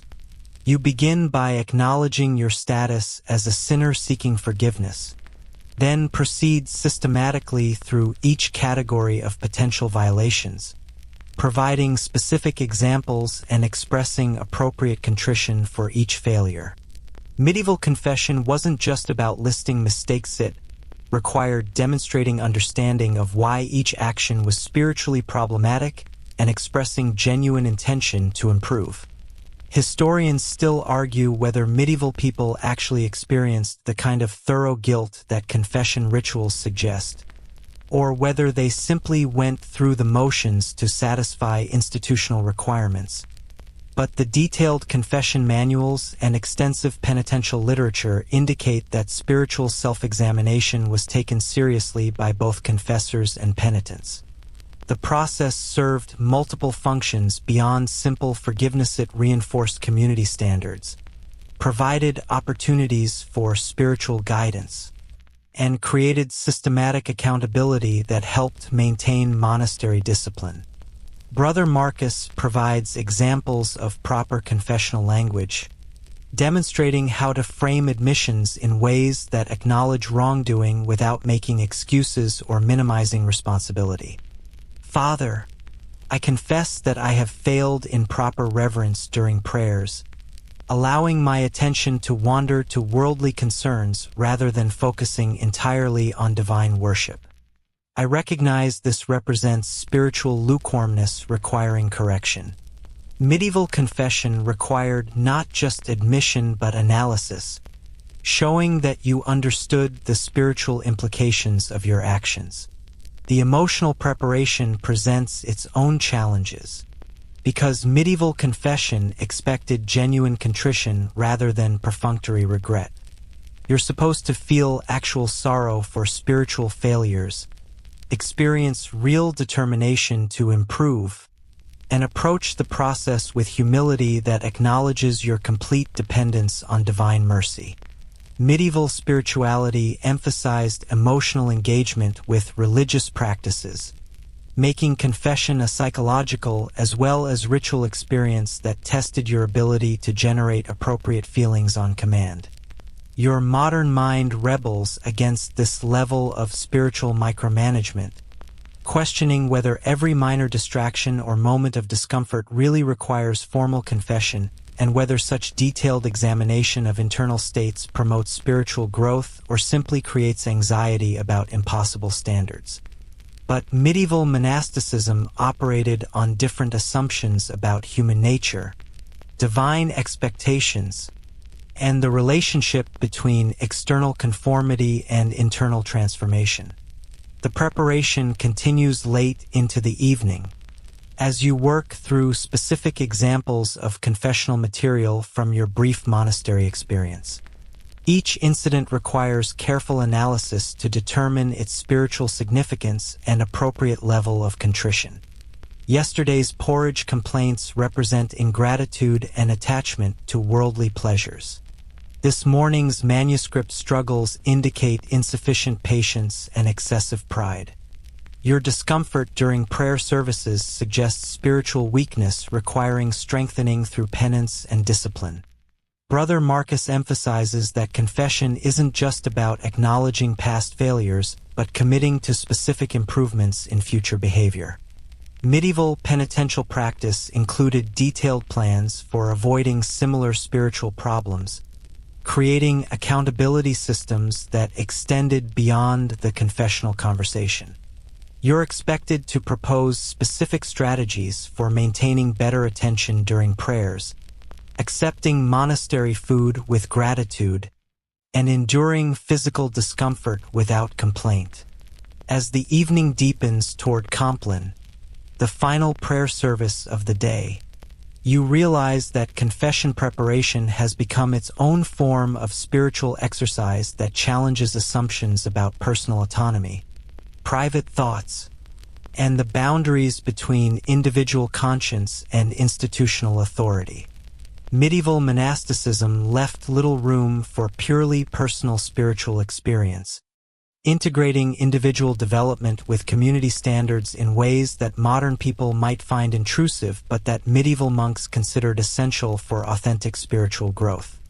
The confession chamber grows cold as the oil lamp burns lower, and you can hear the monastery settling into nighttime quiet broken only by occasional coughs and the distant sound of wind against stone walls. Tomorrow's confession looms with the inevitability of medieval timekeeping, and you're beginning to understand that spiritual survival in monastic life requires not just behavioral conformity but psychological adaptation to standards that probe every corner of human consciousness and find spiritual significance in areas modern people consider purely personal. The bell for Compline rings with the finality of a judge's gavel, signaling the end of your confession preparation and the beginning of the final prayer service before you face Father Abbot tomorrow morning with your catalog of spiritual failures. But first, you have kitchen duty to survive because apparently medieval monasteries believed that the best preparation for confessing your sins was spending several hours in conditions that would create entirely new categories of spiritual violations to discuss. Brother Francis appears at your cell door before dawn, has even considered making an appearance, carrying a small oil lamp and wearing the expression of someone who's about to introduce you to medieval food preparation techniques that make eating the results seem like the easy part. Kitchen duty rotates among all monastery members except the abbot and the infirm, because medieval monasticism emphasized that no one was too important to participate in the humble labor that kept the community fed, even if fed is a generous description of what monastery meals accomplish. The kitchen occupies a separate building connected to the main monastery by a covered walkway, positioned downwind from the living quarters to prevent cooking smoke from infiltrating the chapel and sleeping areas. Medieval architects understood that food preparation created odors, smoke, and noise that could disturb prayer and contemplation, though they apparently didn't consider how these same factors would affect the people actually doing the cooking. The building itself is larger than you expected, with high ceilings designed to manage smoke and heat from multiple cooking fires that operate simultaneously throughout the day. You enter through heavy wooden doors that have been blackened by decades of smoke and steam, revealing an interior that looks like a cross between a medieval forge and a primitive chemistry laboratory. Multiple fire pits dominate the central area, each one equipped with iron hooks, chains, and brackets for supporting cauldrons of various sizes. The fires burn continuously, fed by a rotation of monks who maintain precise temperatures for different cooking tasks while somehow avoiding the smoke inhalation that seems inevitable in this enclosed space. Brother Columba, the head cook, greets you with flour-covered hands and the cheerful demeanor of someone who genuinely enjoys transforming basic ingredients into marginally edible meals through techniques that haven't changed significantly since the fall of Rome. He's been managing monastery food preparation for 23 years, developing skills that combine culinary knowledge with engineering expertise and pharmaceutical precision, because medieval cooking required understanding how to extract nutrition from ingredients that modern people would classify as animal feed. The day's menu, if such an optimistic term applies, consists of more porridge for breakfast, vegetable pottage for the midday meal, and bread that will hopefully finish baking before it turns into charcoal. Medieval monastery kitchens operated on principles of efficiency and economy rather than flavor or variety, producing meals that provided necessary calories and nutrients while minimizing waste and expense. The goal was sustenance rather than satisfaction, and Brother Columba has perfected techniques that achieve this objective with mathematical precision. Your first assignment involves grinding grain for the day's bread, using a hand-cranked mill that looks like it was designed by someone who believed that food preparation should double as upper body conditioning. The mill consists of two circular stanisa stationary base and a rotating upper stone with grain fed through a hole in the center and flour emerging around the edges as you turn the heavy wooden handle. The grinding process requires steady pressure and consistent speed to produce flour with uniform texture. Though maintaining these standards while your arms burn with effort makes the task considerably more challenging than it appears. The grain itself tells the story of medieval agriculture and storage techniques that prioritized preservation over quality. Barley, oats, and wheat are mixed together in proportions determined by availability rather than optimal baking characteristics, creating flour with inconsistent properties that require constant adjustment during bread making. Some grains show evidence of moisture damage. Others include fragments of chaff and small stones that escaped the cleaning process. And everything has the slightly musty smell of long storage in conditions that modern food safety experts would condemn immediately. Brother Timothy works beside you, operating a similar mill with the efficient movements of someone who's ground thousands of pounds of grain through decades of kitchen service. He explains the proper technique while demonstrating the rhythm required to maintain steady production without exhausting yourself before the morning is half finished. Medieval food preparation required physical endurance as much as culinary skill, because everything involved manual labor that modern appliances have made obsolete. The grinding continues for what feels like hours, but is probably only 90 minutes. Though time moves differently when you're performing repetitive physical labor, while smoke from multiple cooking fires creates an atmosphere that makes breathing feel optional. Your arms ache from turning the mill handle. Your back burns from maintaining proper grinding posture. And your eyes water from smoke that seems to find you regardless of where you position yourself relative to the various fires burning throughout the kitchen. The flour production process reveals the mathematical precision required for medieval cooking, because recipes didn't include exact measurements and successful meal preparation depended on understanding ingredients through experience rather than written instructions. Brother Columba estimates flour quantities by weight and appearance, water amounts by weather and humidity, and cooking times by observing subtle changes in texture and color that indicate proper doneness. Medieval cooking was part science, part art, and part supernatural intuition developed through years of practice. Bread making begins as soon as sufficient flour accumulates, because medieval bread required extensive rising time and careful temperature management that started hours before meals were served. Brother Columba demonstrates the mixing process, combining flour with water, salt, and starter dough saved from previous batches to provide the yeast necessary for fermentation. Medieval bread making didn't use commercial yeast, it relied on naturally occurring bacteria and wild yeasts cultivated through techniques passed down through generations of monastery bakers.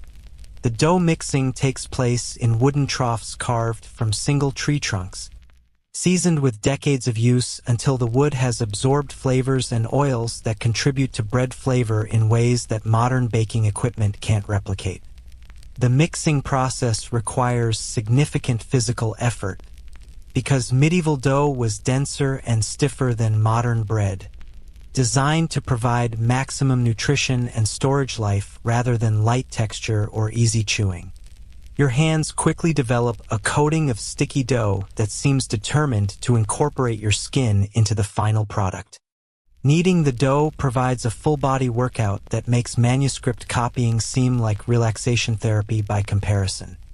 Medieval bread required extensive kneading to develop proper texture, and the dense, Heavy dough fights back with every fold and turn.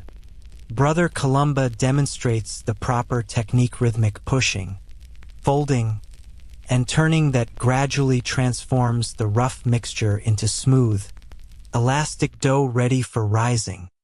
The process takes nearly an hour of continuous work, and you begin to understand why medieval bakers developed the kind of upper body strength usually associated with blacksmiths.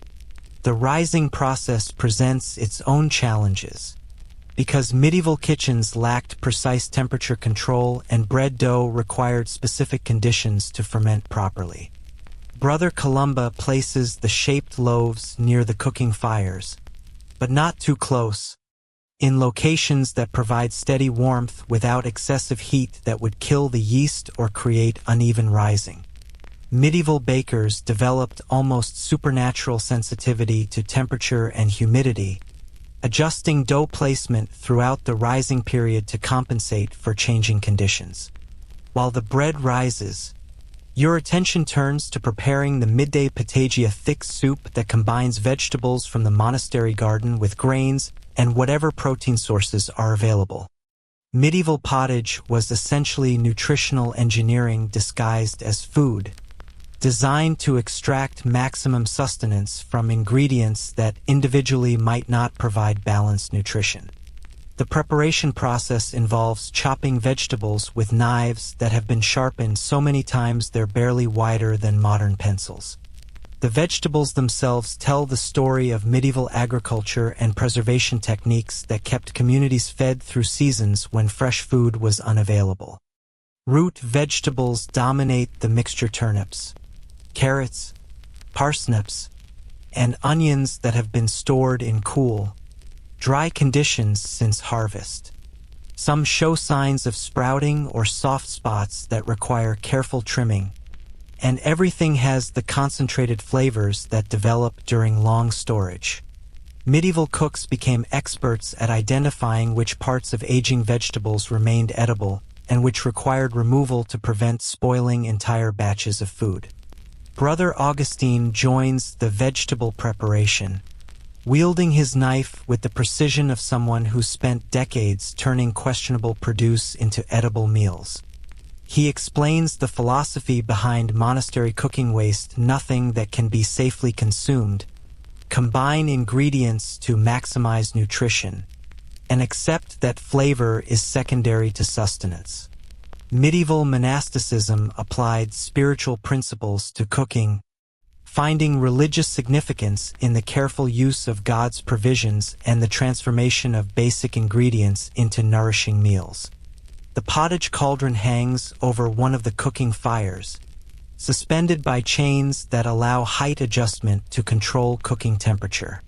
Medieval cooking relied heavily on understanding how different fire intensities affected food preparation, because controlling heat meant moving cookware closer to or farther from flames rather than adjusting burner settings. Brother Columba demonstrates the proper techniques for managing multiple cooking fires simultaneously, maintaining different temperatures for various dishes while conserving fuel and preventing accidents. Adding ingredients to the pottage requires timing and sequence knowledge that modern recipe books don't convey, because medieval cooking depended on understanding how different components behaved during extended cooking periods. Root vegetables go in first because they require longer cooking times, followed by grains that need sufficient time to soften, and finally herbs and seasonings that could become bitter if overcooked. The process resembles orchestra conducting more than modern cooking, with multiple timing sequences requiring constant attention and adjustment. The monastery's salt supply presents another challenge in medieval cooking, because salt was expensive and had to be used sparingly while still providing enough preservation and flavor enhancement to make basic ingredients palatable. Medieval cooks developed techniques for maximizing salt effectiveness through timing and combination with other seasonings, creating flavor profiles that worked within strict economic constraints. Too little salt and food spoiled quickly, Too much, and the monastery's budget suffered from unnecessary luxury. Historians still argue whether medieval people actually enjoyed the food produced by these techniques or simply adapted their expectations to match available options. But watching Brother Columba's careful attention to detail and genuine satisfaction with the results suggests that skillful medieval cooking could produce genuinely appetizing meals within the constraints of available ingredients and techniques. The kitchen work continues through the morning, with multiple tasks requiring simultaneous attention as bread bakes, pottage simmers, and preparations begin for the evening meal. Medieval food preparation was essentially continuous, because preserving food required constant processing and meals needed hours of advanced preparation using techniques that couldn't be rushed or simplified. Your modern expectations of quick, convenient cooking meet medieval reality with jarring impact that makes you appreciate both the complexity of monastery food production and the dedication required to maintain adequate nutrition under challenging circumstances. As the morning progresses toward the midday meal service, you realize that kitchen duty has provided insight into another aspect of medieval monastery life that challenges modern assumptions about simplicity and ease. Feeding a community of 50 monks requires sophisticated planning, considerable physical effort, and genuine skill in transforming basic ingredients into edible meals that provide adequate nutrition while staying within economic constraints that modern people would find restrictive. The monastery bells ring for the midday meal as smoke from the kitchen fires mingles with the first hints of winter air that seep through every gap in the medieval stonework, and you realize with growing dread that kitchen duty is just the warm-up act for the main event of seasonal survival in a building designed by people who apparently considered central heating a dangerous luxury. Brother Columba dismisses you from cooking duties with flour-covered hands and the satisfied expression of someone who's successfully prevented food poisoning for another day. But Brother Thomas immediately appears to escort you toward what can only be described as your first encounter with medieval winter accommodation. The corridors that seemed merely cool during autumn now feel like stone-lined refrigerators, with temperatures that make your breath visible and walls that radiate cold with the efficiency of medieval air conditioning systems designed by people who believed suffering built character. The limestone blocks that form the monastery walls were quarried locally and fitted together with mortar that's developed cracks over the centuries, creating air circulation systems that prioritize ventilation over warmth retention.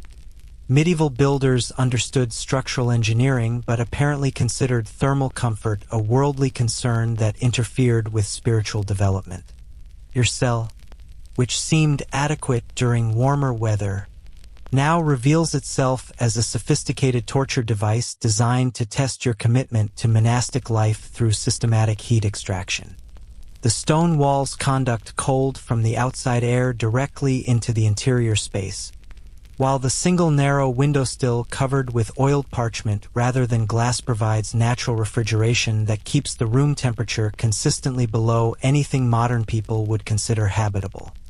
Medieval monks developed remarkable tolerance for cold, partly through necessity and partly through philosophical frameworks that found spiritual meaning in physical discomfort. Brother Thomas provides instruction in medieval winter survival techniques that make modern camping seem like luxury hotel accommodation. The key, he explains while demonstrating proper layering of woolen garments, is accepting that warmth is a temporary condition achieved through constant effort rather than a basic environmental expectation. Medieval heating relied on clothing, physical activity, and brief exposure to fire rather than maintaining comfortable ambient temperatures in living spaces. Your woolen habit, which seemed adequate for autumn weather, now requires supplementation with additional layers that create the kind of insulation modern people associate with Arctic exploration equipment. Medieval wool was coarse, oily, and designed for protection against harsh weather rather than comfort against skin, but it provided remarkable insulation when properly layered and maintained. The outer habit is supplemented by an inner tunic, woolen leggings, and a cloak that can be wrapped around the entire body during the coldest periods.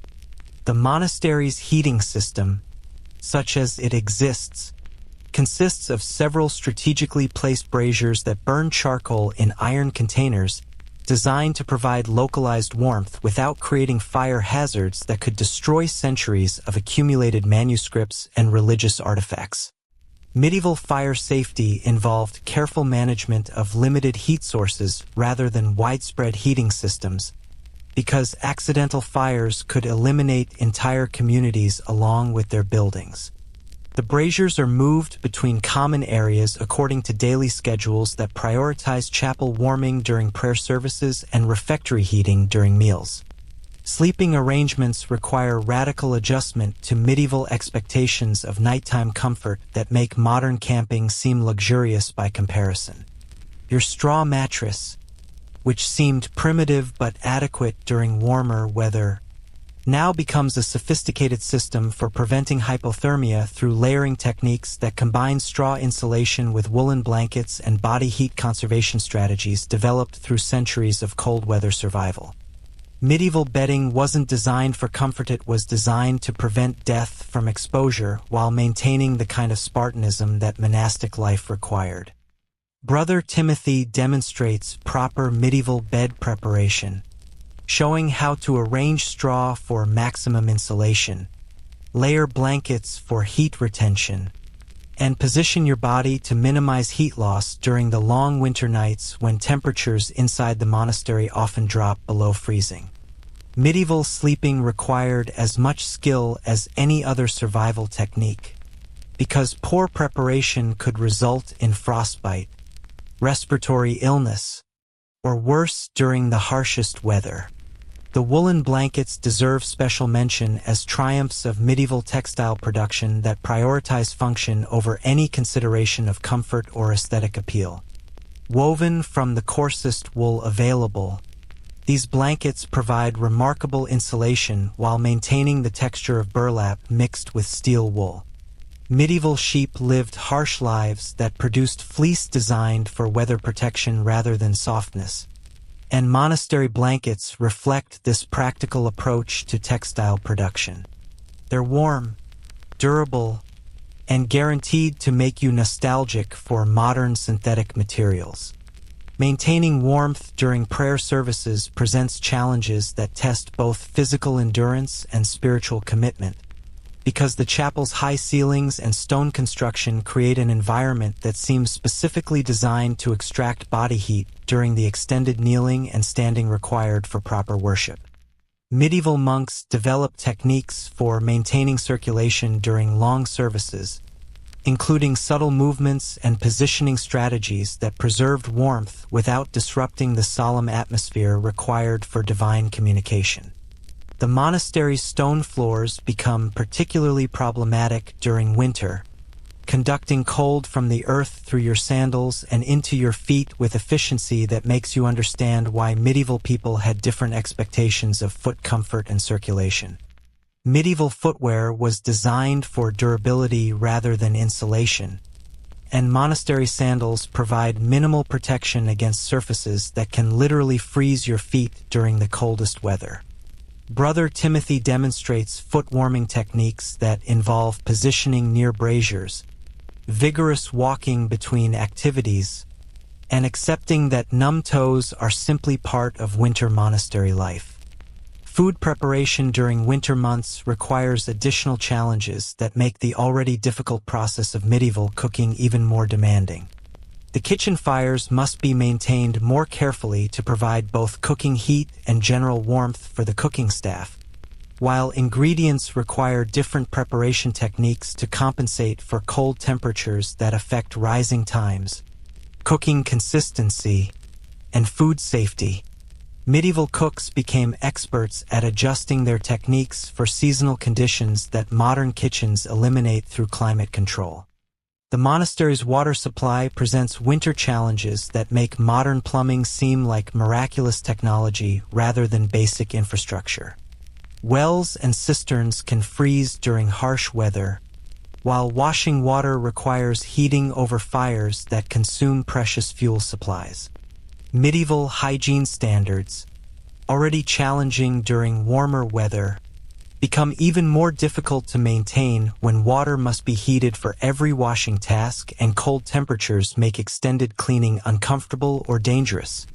Brother Marcus explains the monastery's fuel management system, which rations wood and charcoal supplies through the winter months according to carefully calculated priorities that ensure survival while preventing waste of resources that can't be easily replaced until spring. Medieval communities lived within energy budgets that required constant planning and conservation, making fuel consumption a matter of life and death calculation rather than convenience consideration. The scriptorium presents particular winter challenges that make manuscript copying even more demanding than usual, because cold temperatures affect ink consistency, parchment flexibility, and hand coordination in ways that make precision writing nearly impossible without special techniques.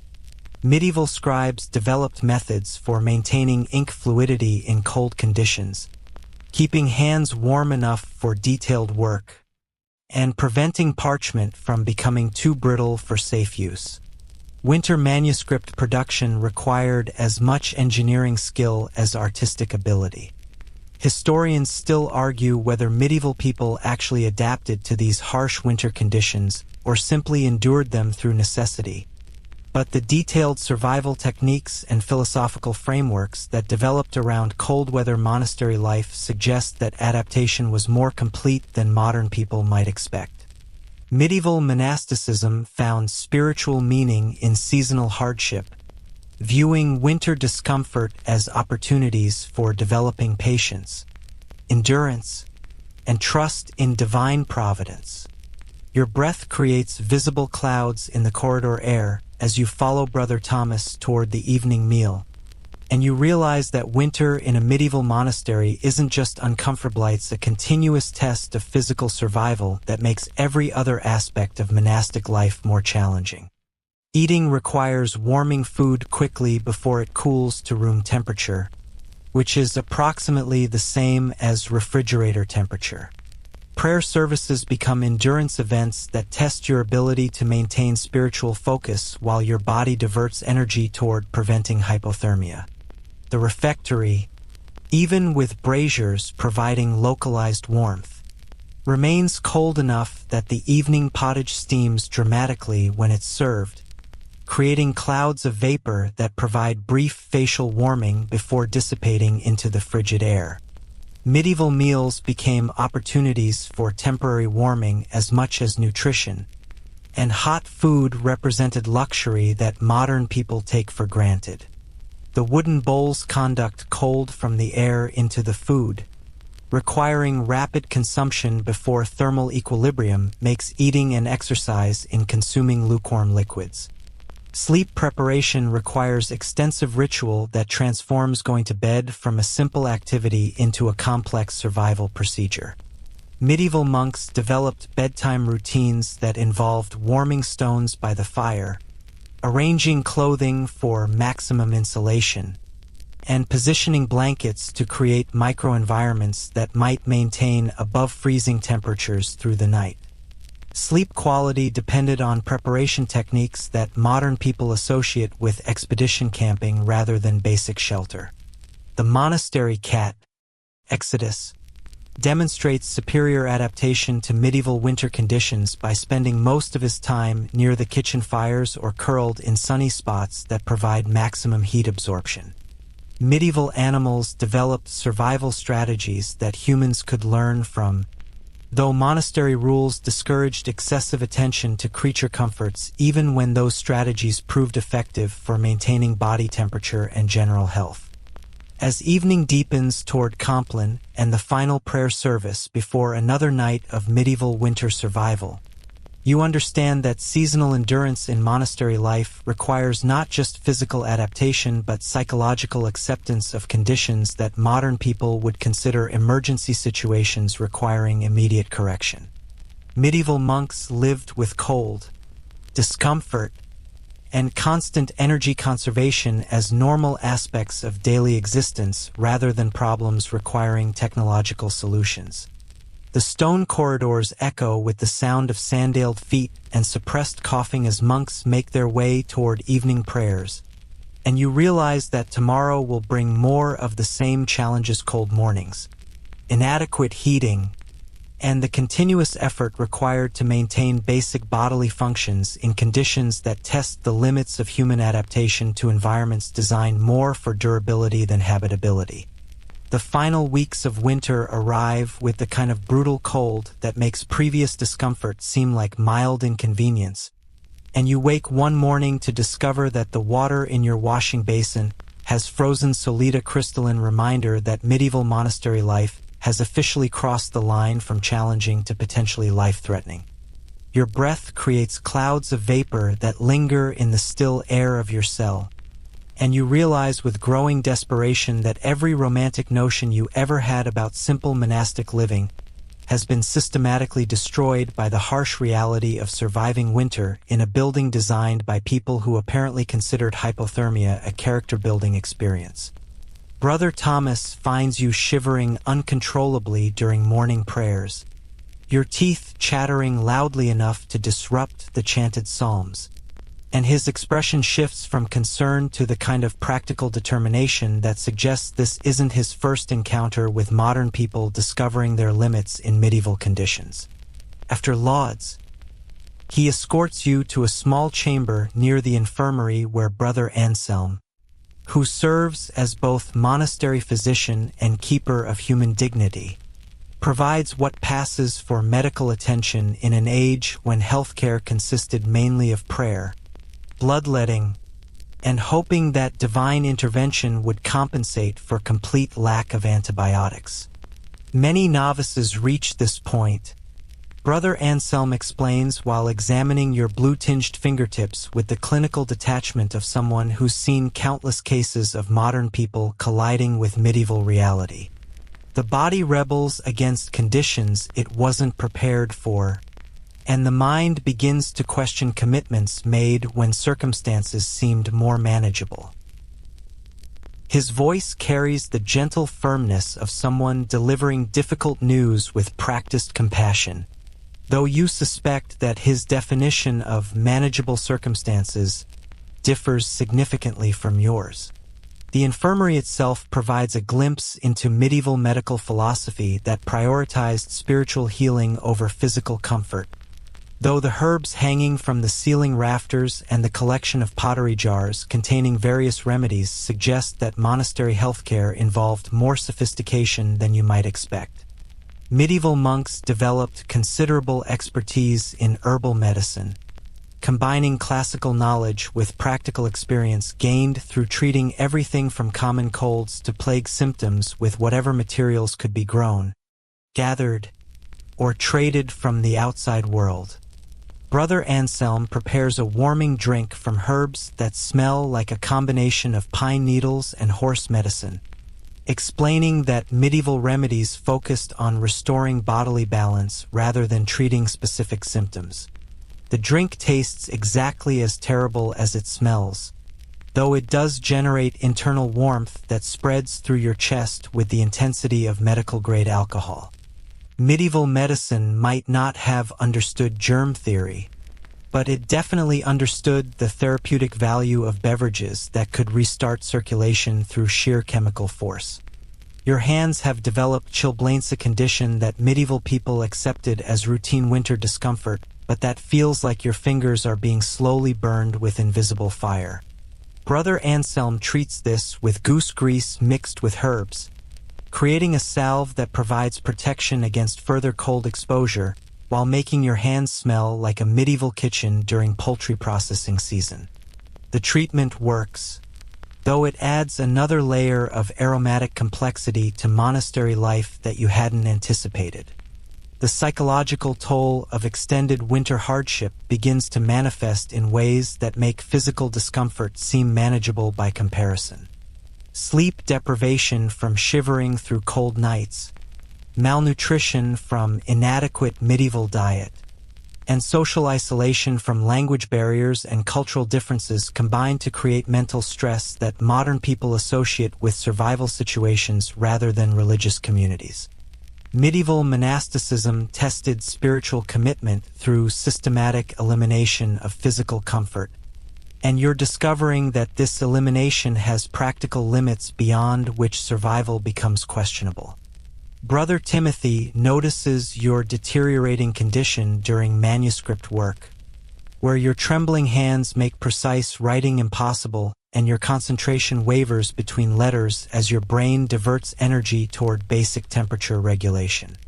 Medieval scribes developed remarkable ability to work in cold conditions, but they also grew up with gradual adaptation to circumstances that you've encountered suddenly and without preparation. The gap between medieval conditioning and modern expectations becomes increasingly apparent as winter intensifies. Your appetite disappears as your body struggles to maintain core temperature, creating a dangerous cycle where reduced food intake limits your ability to generate internal heat through digestion. Medieval monastery meals, already minimal by modern standards, become insufficient for supporting the caloric needs of someone whose body is constantly working to prevent hypothermia. Brother Columba begins supplementing your portions with extra bread and occasional additions of fat that provide concentrated energy for winter survival.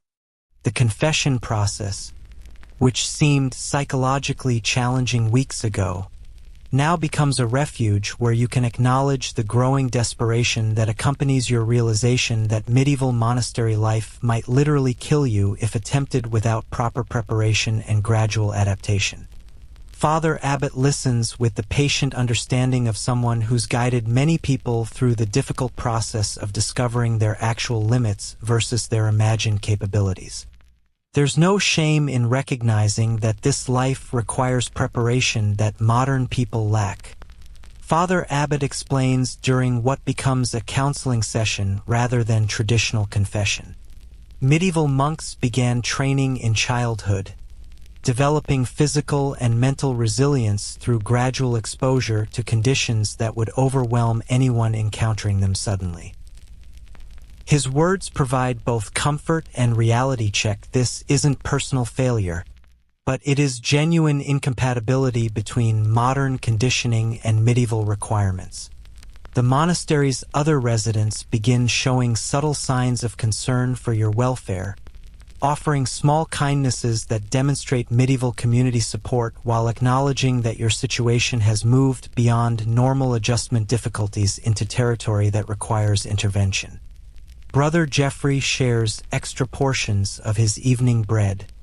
Brother Augustine provides access to warming stones from the kitchen fires, and Brother Marcus offers silent companionship during the most difficult moments when isolation compounds physical distress.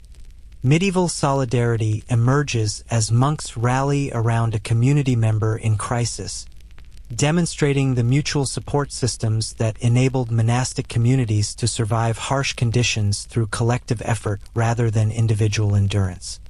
The same social structures that initially seemed restrictive now reveal themselves as sophisticated survival networks designed to help people persevere through circumstances that would defeat isolated individuals.